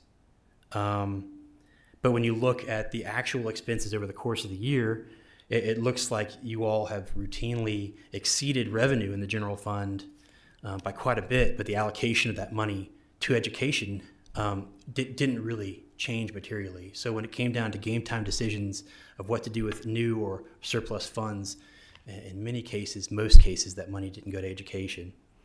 And I think that's the frustration a lot of these parents feel, is that maybe this could have been missed. I'm asking that you all see these young faces. I apologize. Do you mind if I have 30 more seconds? 30 seconds. Yeah, thank you. I guess the ask is for myself and for other parents in these 3 elementary schools is that you recognize these young faces as not numbers, but as the most important assets that we have in this county, the future of our county. And I do believe you all when you say that that is the case. I also ask that you please don't place the burden of cost cutting on the school board.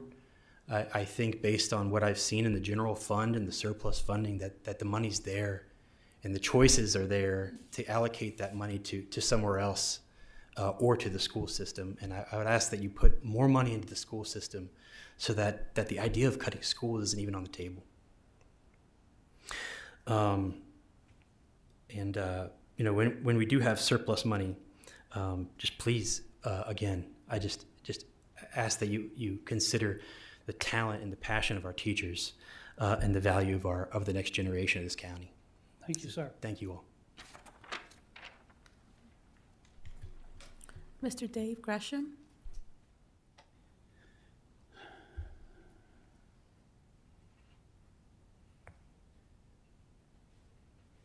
Good evening, gentlemen. Ma'am. Dave Gresham, 315 Northridge Road, Hardy. Obviously, y'all had parents who once in a while were mistaken. We don't get to correct them very often, but every once in a while, right? It happens. I'm here to talk about the Ku Klux Klan statue downtown at the courthouse, because that's what it is. It's a KKK monument that was erected in 1910 by the United Daughters of the Confederacy, who were mostly the wives of Klan members. This was the time of peak Jim Crow. This is exactly what that statue was. It's a shameful thing. It's an opportunity to correct a mistake that our forefathers made. We know that overall they were good. They loved their grandparents, their great-grandparents, which were your forefathers. But we all make mistakes. You guys got to fix this. This is not right. For 100 years, KKK members committed thousands of assaults, many quite violent, here in this area. Perhaps even a few were accessories to murders. People with German ancestors don't honor the memory of Nazi youth groups. They just don't. But people with KKK ancestors are honoring the member of an adult hate group. There are other ways to honor your ancestors than that statue, that 23-foot statue that looks like a giant finger to black people at the courthouse where they go for justice. And I'm asking this board to revisit the issue of relocating that statue somewhere appropriate. Thank you. Thank you. Madam Clerk. Ms. Glenna Moore?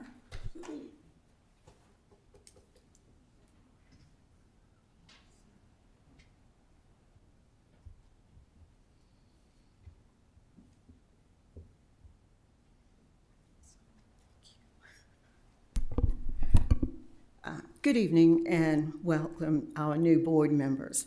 Glenna Hawkins Moore, Scenic River Drive, Snow Creek District. In June of 2020, Henry Turnage made his first protest walk circling a Confederate statue erected in the 21st century. He started a movement that was long overdue. For the last 3 years, knowledgeable, reputable local Franklin County citizens have tried to educate the board about the myth of the lost cause narrative for which Confederate statues represent. Those citizens expected the board to react with a plan to move the statue to a more appropriate space, thereby making our courthouse lawn a prelude to fairness and justice inside the courthouse. My first presentation was in July of 2020. That day, my daughter-in-law, Shannon, and granddaughter Brianna and I presented the names of 60 Civil War Franklin County born United States colored troop soldiers. I think it is safe to say that none of the board members were familiar with the history of the United States colored troops. I suspect, like me, they were shocked to learn that Black men born free or enslaved in Franklin County, Virginia, were Union soldiers in the Civil War fighting the Confederacy to gain the freedom of 4 million enslaved people. The beginning of my 2020 speech that day included a quote from Congressman John Lewis. When you see something that is not right, not fair, not just, you have to speak up. You have to say something. You have to do something. Tonight, I'd like to share a quote from a highly respected Southern woman that I admire, who said, "There is such a thing as innocent ignorance, and so many of us are guilty of that. But as soon as you realize that something is a problem, you should fix it and don't be a dumbass." These were Dolly Parton's words when she made the decision to move the word Dixie from the Dixie Stampede dinner show. The show is now called the Dolly Parton Stampede. One writer speculates Dolly deleted the term Dixie upon learning that Dixie serves as a romantic nickname that glorifies the slave-holding Confederate South.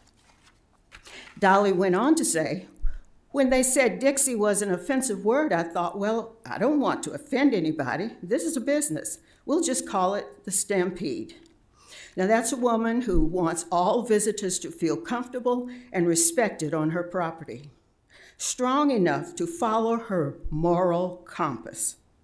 Move the Confederate statue to High Street Cemetery and erect a statue to the Franklin County United States Colored Troop soldiers at the Franklin County Veterans Memorial Park. Thank you. Thank you. Mr. Chairman, I have no more speakers. Is there anyone else here that was not on the agenda that you'd like to have 3 minutes to address the board? Anyone at all? If not, thank you for being here tonight. Be careful going home, watch the roads. And our next meeting, we will adjourn until January the 18th at 3 o'clock in this room.